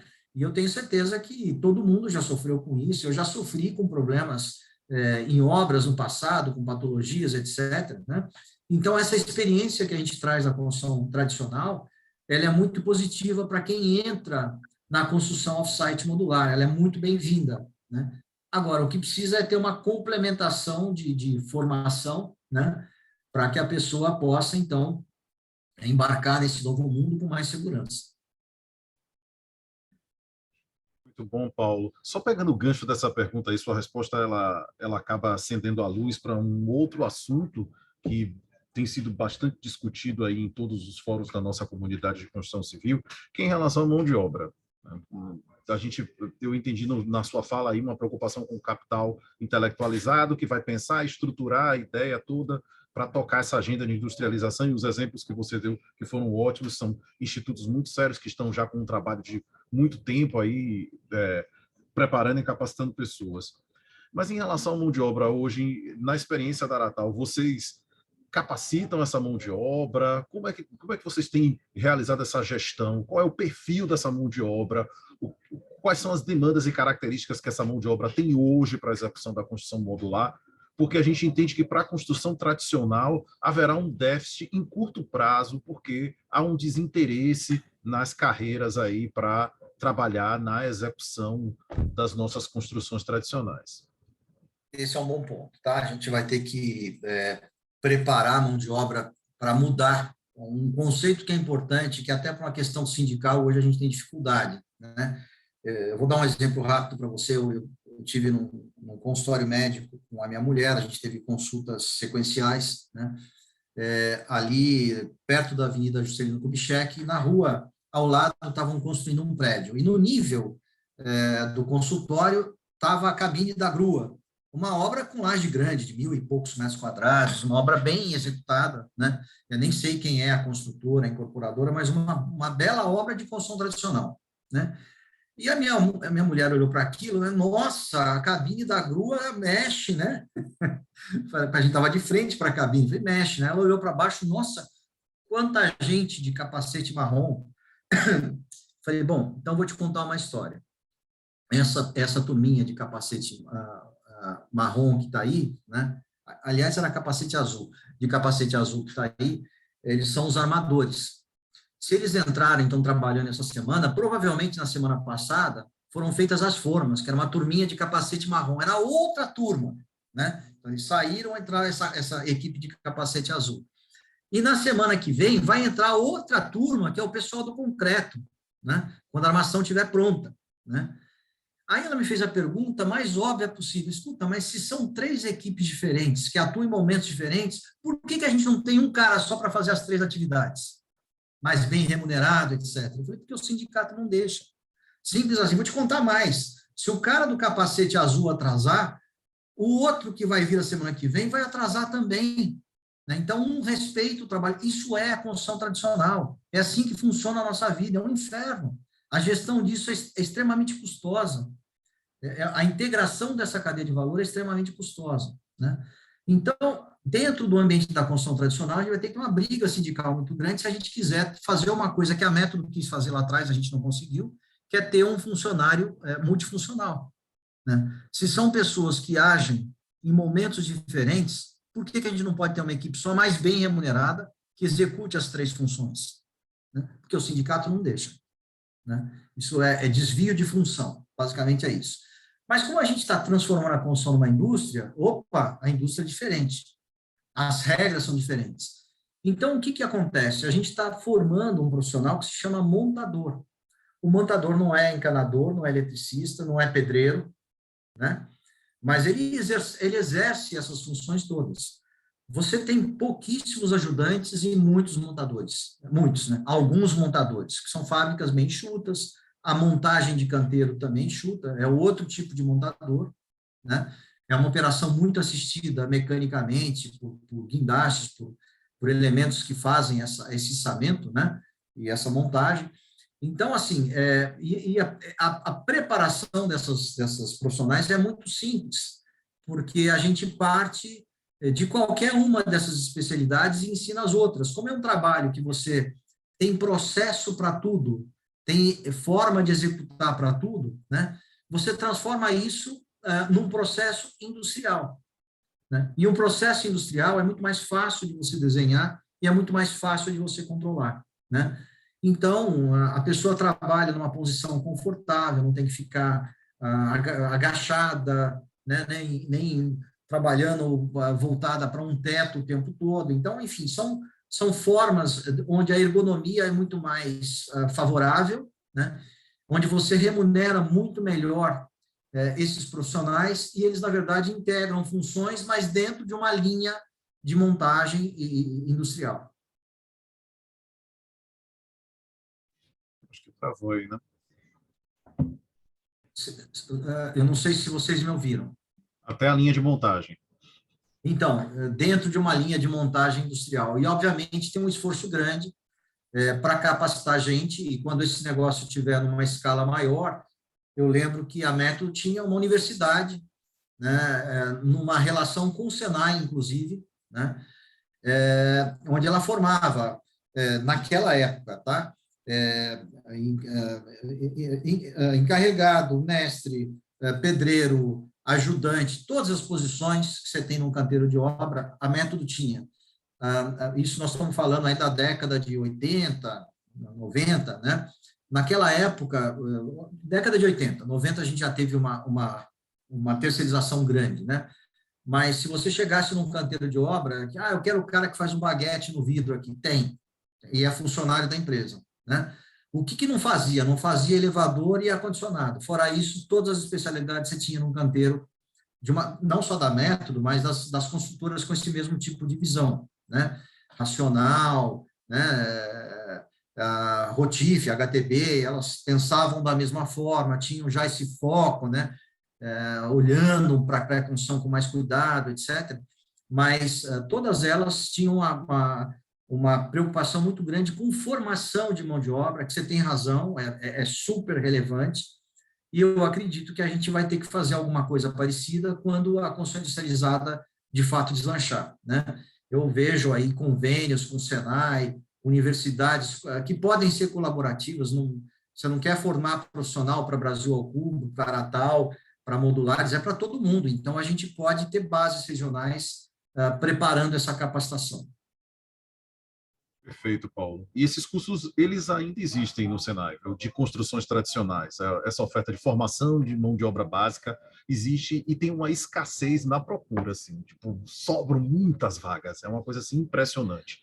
Então, o Senai certamente está pronto, e eu digo isso até em âmbito nacional, para estar aí colaborando com essa preparação para esse montador de construção civil. Então, as construtoras precisam pegar carona aí nessa experiência da Aratal, a gente começar a ver isso acontecer, e certamente essa mão de obra formada aí com o apoio do Senai também irá acontecer, que é o papel, né, do Senai, é preparar essa mão de obra para a indústria. Então, faz todo sentido. E faz isso muito bem há muito tempo. Eu comecei minha vida profissional na Falcão Bauer. A Bauer tinha um curso de formação de mestre de obra que era em conjunto com o Senai, inclusive, e ela usava como livro didático um livro do Guilherme Lemaitre, um francês chamado Ao Pé do Muro. Muito interessante, muito ilustrado. E era interessante que nesses cursos de mestre de obra, que eu fui obrigado a fazer quando eu comecei a trabalhar na Falcão Bauer, tinha muito mais engenheiro do que mestre, né? Mas é uma formação muito completa, muito competente, muito pragmática, né? Com exemplos ilustrados, etc., com práticas. Então, o Senai sempre teve um trabalho excepcional na formação de capacitação de mão de obra, né? E eu entendo que a gente vai mudar o formato, mas não exatamente como fazer. Perfeito. As próximas perguntas já vão se conectando com tudo isso que a gente está conversando. Uma provocação aqui da nossa Ana Gabriela. Ela pergunta o que falta para ter esse tipo de construção na Bahia. Eu acho que a pergunta até nem para a Paula, é para todos os empresários que estão aqui participando, né? Obra, parceiro e obra juntos. O que está faltando para acontecer aqui na Bahia? Bom, eu morei 1 ano e meio em Salvador para fazer uma obra, né, muitos anos atrás, e foi uma experiência incrível. Eu adoro Salvador, adoro a Bahia, e eu acho que não falta nada. Vocês têm competência, vocês têm gente, vocês têm muita inteligência, né, criatividade sobrando, né? Então, o que falta é se apropriar desses conceitos, né, e modernizar os canteiros de obra e buscar uma forma de a gente... Porque, gente, vamos olhar para o mundo como está acontecendo. Eu tive essa conversa com o Marcos Galindo aqui no começo, né? E esse é um ponto muito importante. Nós estamos perdendo produtividade de forma brutal na construção, né? E isso é mortal, né? Se a gente pegar aumento da inflação, aumento de preço, redução do poder aquisitivo, como é que nós vamos vender? Né? Para quem nós vamos vender? Né? Então, nós vamos ganhar produtividade, nós vamos ganhar competitividade. Ganhar competitividade é ganhar produtividade, e ganhar produtividade é industrializar. Né? Então, é entender a urgência daquilo que a gente está colocando aqui para vocês, né? E vocês já entenderam, porque vocês estão procurando, e tem esse grupo de trabalho que vocês estão desenvolvendo e olhando para isso. Então, vocês estão no caminho mais do que correto, está perfeito, né? Agora é começar a colocar em prática, né? Aquilo que vocês estão desenvolvendo conceitualmente, etc., e começar a pensar, poxa, eu vou fazer uma obra, mas o que eu preciso fazer para industrializar pelo menos a fachada desse prédio? Posso começar pela fachada? Né? Pô, depois que eu dominei a fachada, fiz 2, 3 obras de fachada, eu já me apropriei daquilo. Pô, e agora? Vamos fazer a estrutura? Vamos dar um segundo passo, vamos para a estrutura. Então, é subir aquela escadinha, né? Mas dar o primeiro passo. É importante dar o primeiro passo. Depois que vocês derem o primeiro passo, vocês não vão parar mais, né? Porque sempre teve uma visão muito errada. Falar, a fachada industrializada é mais cara do que a fachada em alvenaria. Preço de fachada por preço fachado mas primeiro tem um erro aí. Aquilo que você usa na tua base de orçamento, na tua engenharia, na construtora, nunca é o que você vai ter no canteiro de obra. A produtividade não é a mesma e você não confere se aquilo que você usou como índice de orçamento é exatamente o que você está tendo no canteiro de obra. Não é, gente. Ninguém faz isso. Raras empresas estão preocupadas em olhar para isso. Então, primeiro ponto, existe um erro aqui, que é o que é o orçamento que eu usei para poder fazer para desenvolver aquele projeto, aprovar aquele estudo de viabilidade, e o que é o o que é o custo real daquela atividade. Primeiro ponto. Segundo, mesmo que custe 12% mais caro, 13% mais caro, a fachada industrializada, você vai ter benefícios enormes na redução das despesas. Num prédio, dependendo do prédio, você vai tirar o quê? 60 dias no prazo de obra? 60 dias a menos de despesas indiretas, quanto é para uma construtora? É uma paulada, gente. 60 dias a menos, né, na redução também de mão de obra direta naquela atividade, também é uma paulada, né? E fora que você, quando está tirando massa da edificação, na troca para uma fachada mais leve, você está indiretamente racionalizando estrutura e fundação. Indiretamente. Então, a gente tem que olhar para essas coisas de uma forma global e não comparar preço do metro quadrado da fachada 1 com a fachada 2. Está errado, está equivocada essa reflexão nossa. Então, se a gente começar a olhar para essas coisas de uma forma mais holística, nós vamos entender que tem espaço, sim, para começar com uma fachada industrializada, pelo menos. Paulo, eu vou, só porque fui eu que fiz a pergunta, uma das nossas visitas lá em São Paulo, lá na Missão da Comunidade, na obra da Trisul, é com esse foco. A gente vai ver a fachada, a casca do prédio feita em concreto, e internamente as soluções, eles vão usar o drywall, eles vão usar outras soluções, que eles entenderam lá de que a casca não vai ser mexida, não vai ter alteração de fachada. Então, eles estão começando, não é ainda uma modular, mas é uma construção de prédio alto, com a casca toda em concreto de um alto padrão. Então, um dos focos da visita lá nas obras da Trisul, são 2 focos, um deles foi essa nossa encomenda. E eu queria comentar que eu vi no seu segundo vídeo, aí o vídeo eu lembrei muito do The Sims, não sei se você conhece, aquele joguinho que as crianças usam, né? Que vão montando as casinhas e escolhem as escadas, né? E aí eu aqui pelo WhatsApp comentei com o Jorge é meu marido, Jorge da Via Paul, e aí eu comentei com o Jorge que minha filha hoje, que faz engenharia, começou com The Sims, né? Então ela começou fazendo as montagenzinhas ali, e seu vídeo parecia que eu estava vendo o joguinho do The Sims ali, para você ver como é tão prático, né? Fazer o Lego, fazer o The Sims aí, eu fico fã. Obrigada. Ela hoje está na USP, viu, Paulo? Está na USP, estudando engenharia. Ela está em São Paulo, fazendo engenharia aí na USP. Bacana. Quando vocês quiserem, a gente toma um café juntos aqui para trocar figurinha. Eu estou na USP também, mas no outro programa. Mas muito bacana. E eu te diria o seguinte, Ana Gabriela, vocês estão no caminho certo, né? E se eu fosse começar qualquer coisa nesse momento no caminho da industrialização, né? O primeiro elemento que eu escolheria também seria a fachada. É o mais fácil, que tem menor impacto, e na visão do incorporador e do consultor é o de menor risco para ele, né? Depois ele vai descobrir, eu estou fazendo drywall. Por que você não faz painel pronto? Não leva o painel pronto e monta na obra, né?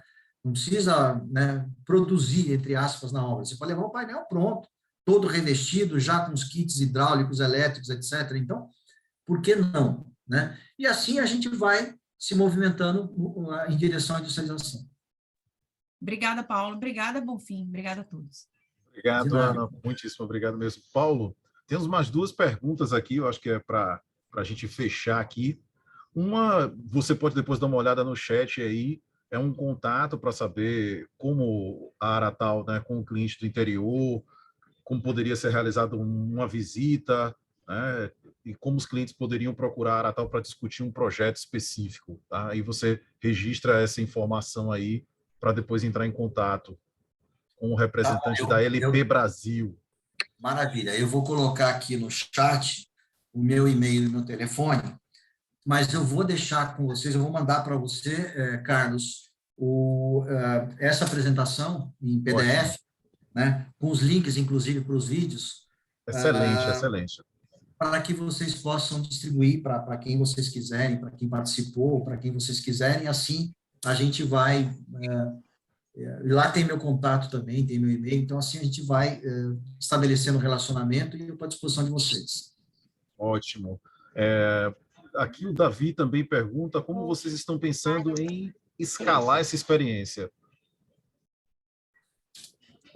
Nós estamos, na verdade, buscando... A Aratal é uma startup, né? É uma Construtec, e nós estamos buscando investidores, nós estamos captando justamente para escalar essa operação, né? Existem 2 formas de escalar. Uma captando, que eu entendo que é aquela mais adequada para esse momento, e a outra é podendo gerar negócios, né? Alguém que queira incorporar um terreno para fazer um conjunto de 10 casas, 12 casas, sei lá, um prédio industrializado, coisa que o vale, aí a gente pode, então, participar prestando serviços, né? E botando essas coisas para rodar. Isso é uma outra forma de estruturar. Mas nós estamos numa fase de captação, né? Tenho 3 NDAs assinados, bastante sérios. Está todo mundo esperando a primeira casa ficar de pé, que é essa lá de Tu, né? E eu estou vendendo cotas de investimento dessa casa, 6 cotas, 3 estão vendidas, para viabilizar esse projeto, botar essa casa de pé, já com a jornada do cliente, que já está pronta, né? Testada e aprovada, para poder mostrar para o que é o produto da Aratal, né? Alphaville, particularmente, não tinha muita preocupação com ver essa casa lá de Tu pronta, né? Porque eles conhecem Residências da Mata, Vilas da Hípica, Vilas do Bosque, outras coisas que a gente já fez no passado, né, para a JHSF, como produto 100% industrializado com resultado excepcional. Então, mas, de qualquer forma, o Pátria, né, que era o dono da Alphaville, o fundo dono da Alphaville, queria ver a casa pronta. Né? Bonfim, muito bom. Bonfim, é Marcos Galindo. Eu queria fazer uma pergunta mais para o Paulo. Paulo, em algum momento você falou que fizeram estudos para empreendimentos de habitação de interesse social. Eu não sei se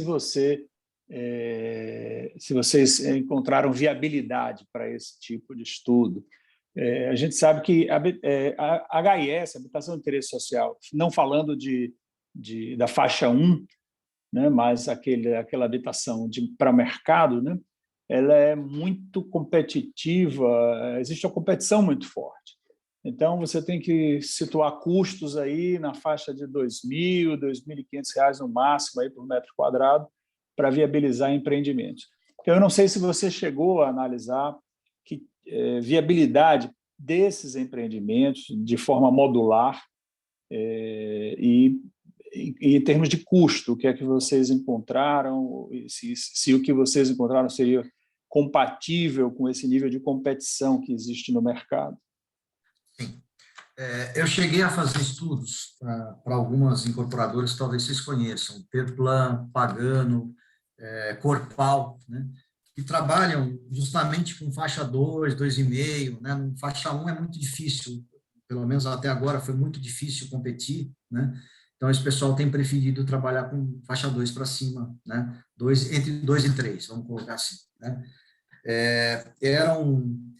Eram loteamentos entre 40 e 100 casas, cada uma desses estudos de viabilidade que a gente fez, né? E no estudo de viabilidade foi muito bem mesmo, né? Tanto é que desses 3, né, que eu estou mencionando, 2 pediram para a gente desenvolver para eles algo mais, nós queremos orçamento, né? E eu contei para eles o seguinte, falei, pô, gente, eu fiz uma reflexão com os sócios, a gente decidiu dar um tempo para isso e não insistir em produtos de habitação de interesse social nesse primeiro momento, porque a gente tem, como startup, a gente tem que ter um MVP, e o MVP nosso é a casa de tudo, né? Então, eu voltei para esses caras e falei, olha, toda a energia que nós vamos colocar é para fabricar e montar essa casa de tudo, que é o nosso MVP. A partir disso, a gente consegue captar, né? E eu volto a conversar com vocês depois, né? Então, eu parei com esse desenvolvimento por uma questão de somos poucos, temos poucos recursos, né? E do ponto de vista de produção também tem uma diferença muito grande, Marcos. Uma fabricação, quando você olha para casas de médio e alto padrão, né?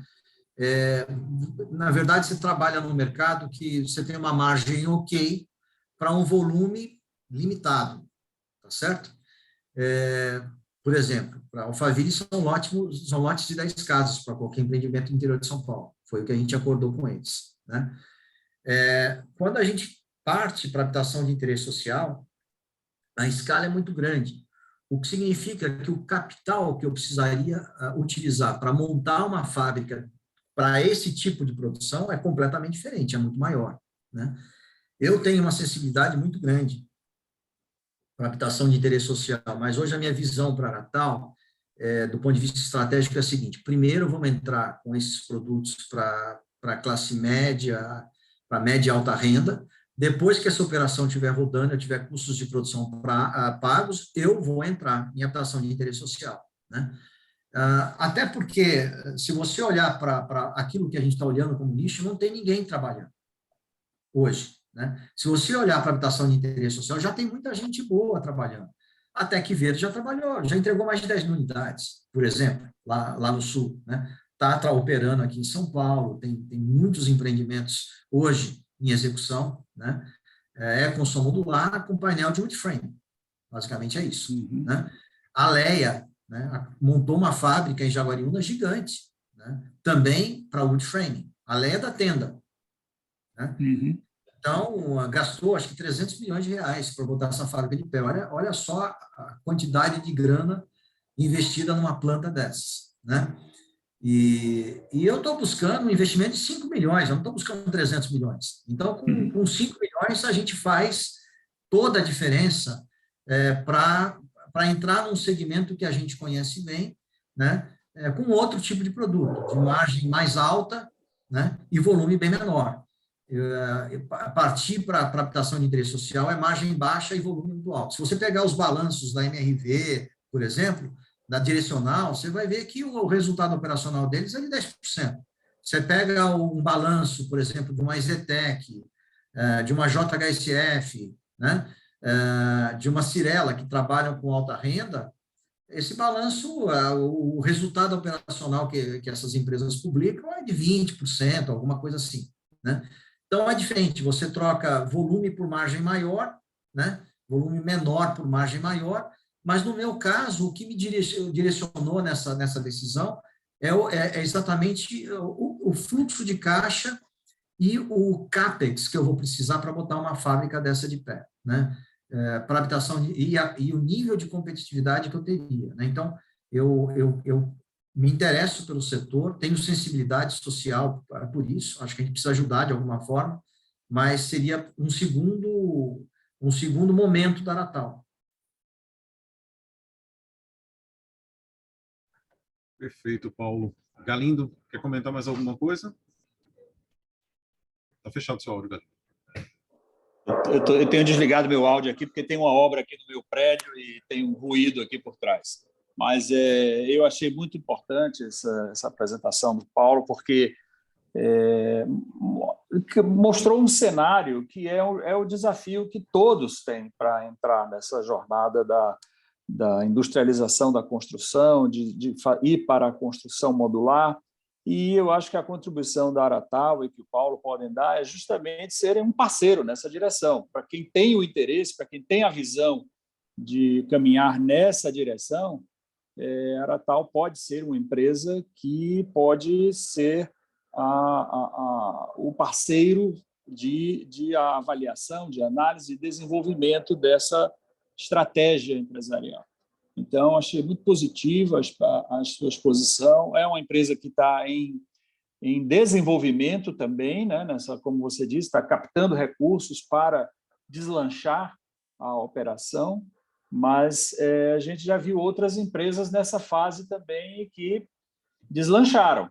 O caso recente, assim, mais óbvio, é o da Brasil ao Cubo, e lá antes da Brasil ao Cubo foi a própria Tec Verde, quando estava numa operação bem preliminar ainda, praticamente só fazendo casas individualmente, e foi se desenvolvendo e se transformou no que é hoje.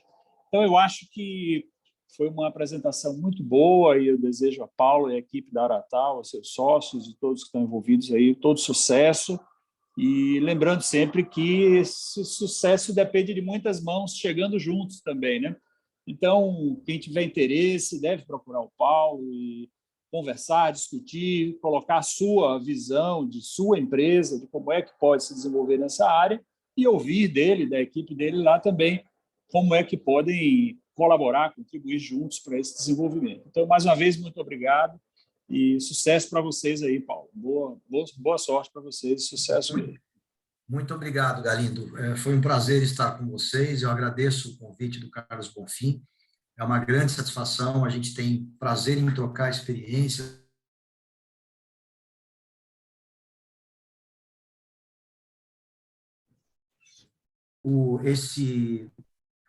Se vocês procurarem no YouTube, né, industrialização de edifícios residenciais, vocês vão encontrar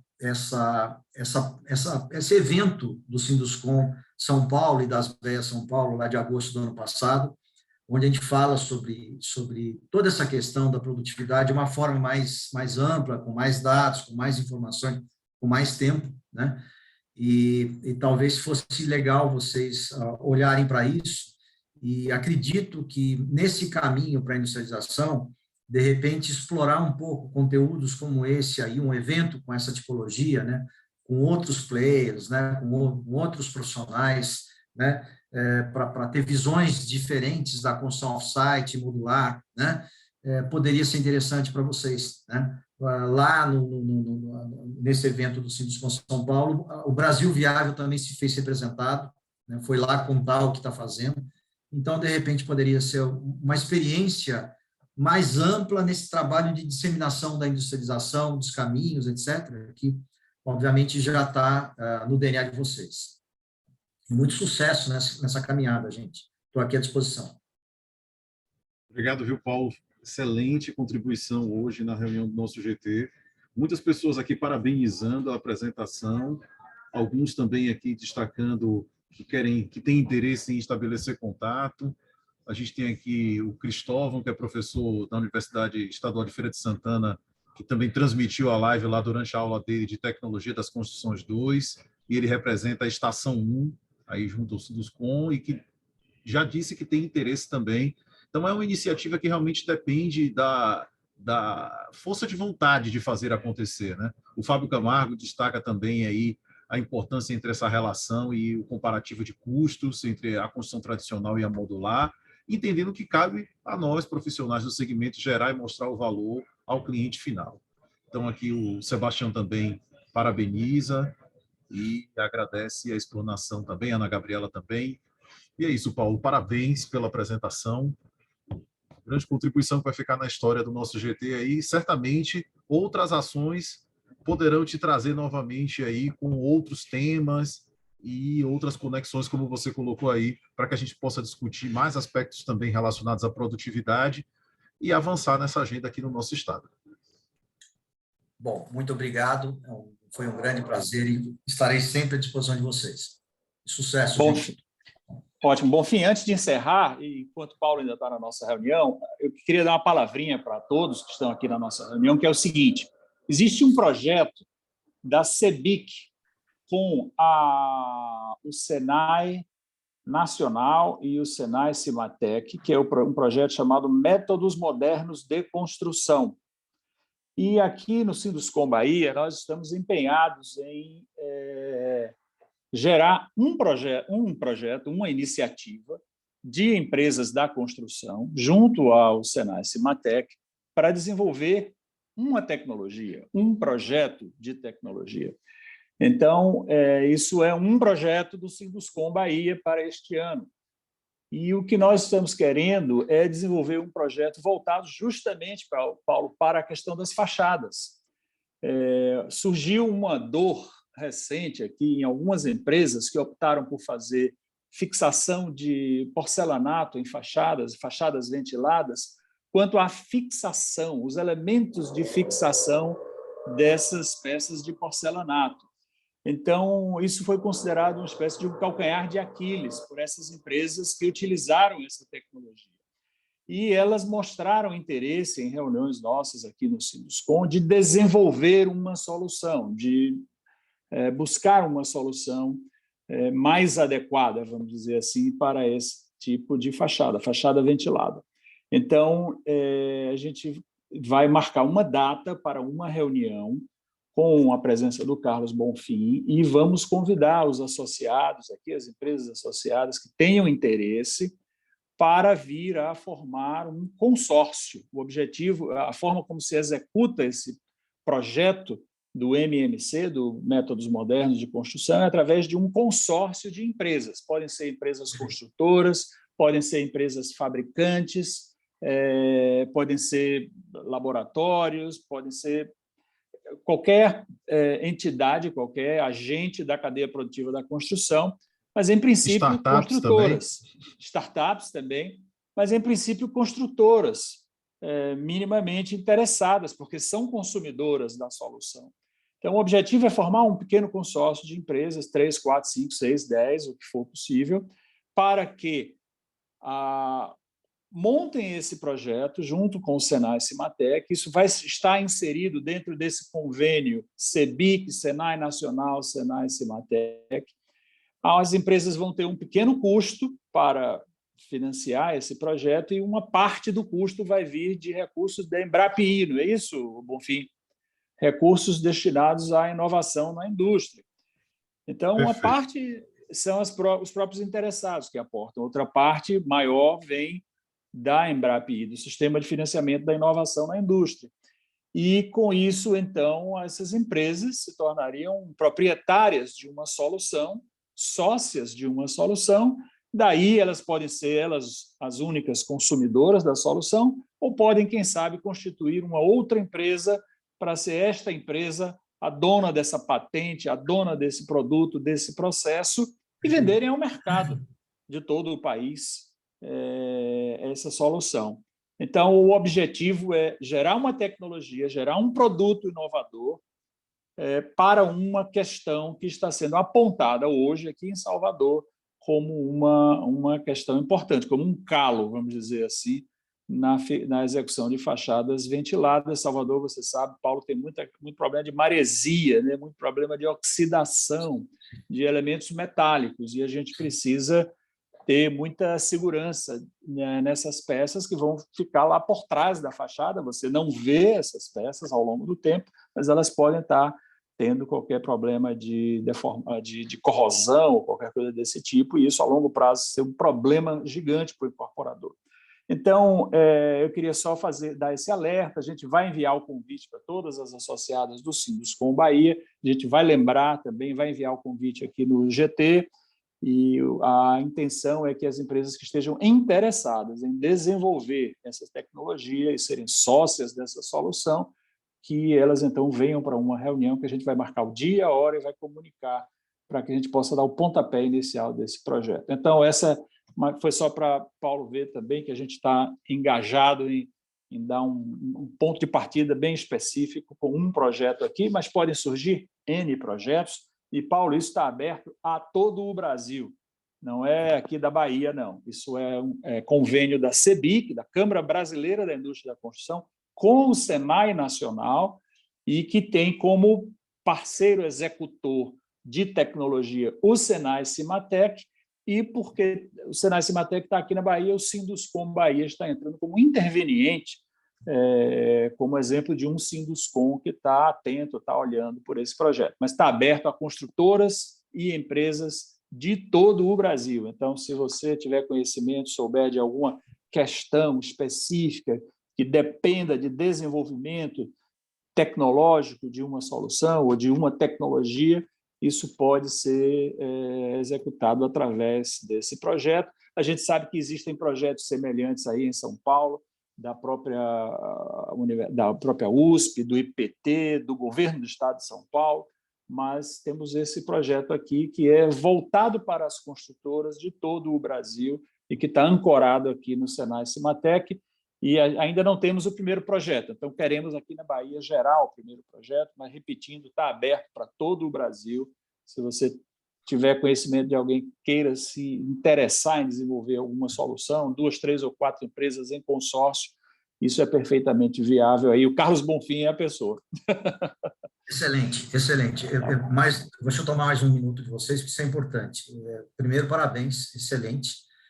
E lá no C3, no Clube da Construção Civil, eu coordeno os eventos técnicos e conduzo vários dos eventos Conexões. Se vocês procurarem Conexões no YouTube, vocês vão achar. E tem, acho que 3 ou 4 conexões voltadas para fachadas, né? Uma é de patologia de fachadas, outra é para fachada ventilada, outra é para fachada industrializada leve, enfim. Então, tem um bom conteúdo a ser explorado, porque a gente faz no Conexões, a gente junta projetista, um construtor, um fabricante de materiais e componentes, e é um debate, né? É um bate-papo, cada um faz uma apresentação de 10 minutos e depois a gente discute, né? Entre os participantes, problemas, caminhos, soluções, isso gera um material, gera um e-book, basicamente Conexões é isso. Mas dentro dessa experiência do Conexões, e também conversando com os meus amigos em São Paulo, tem outras 3 incorporadoras, consultoras, que talvez sejam boas referências para vocês. Em fachada ventilada, a Porte, a consultora incorporadora Porte, que atua na Zona Leste, em São Paulo, né, tem um projeto lindíssimo, né, que é um eixo na Zona Leste, entre 2 estações de metrô, que eles estão urbanizando o eixo, não é só o trabalho de incorporar, etc. Eles estão fazendo um belíssimo trabalho que chama Eixo Platino. Se procurarem Eixo Platino, vocês vão achar muitas referências. Mas eu posso passar contatos com vocês, diretor de engenharia, etc. A Porte tem um trabalho muito bem feito e em evolução em fachada ventilada. A Tegra talvez seja a incorporadora que mais está com o pé dentro da industrialização da construção no Brasil. Industrializando fachada, banheiro, kits hidráulicos, elétricos, eles estão um passo adiante das demais. Tem uma obra em Perdizes, onde eles estão aplicando tudo isso, né? E também a Gafisa, né? Tem um trabalho forte de fachada com um grupo de fachada da Saint-Gobain. Eles são parceiros, são aliados estratégicos da Saint-Gobain, né? E tem um trabalho muito forte em fachada também, fachada industrializada leve, né? Então, acho que vale a pena, são algumas referências que vocês poderiam explorar nesse novo caminho, para pelo menos, olha, onde essa turminha já está. E tem problemas, tá? Você citou um problema aí que é muito importante, né? Corrosão em zona marítima. Então, obviamente, se pegar a Praia do Futuro em Fortaleza, muito pior, porque o índice de salinidade é altíssimo lá, né? É muito ruim para metal.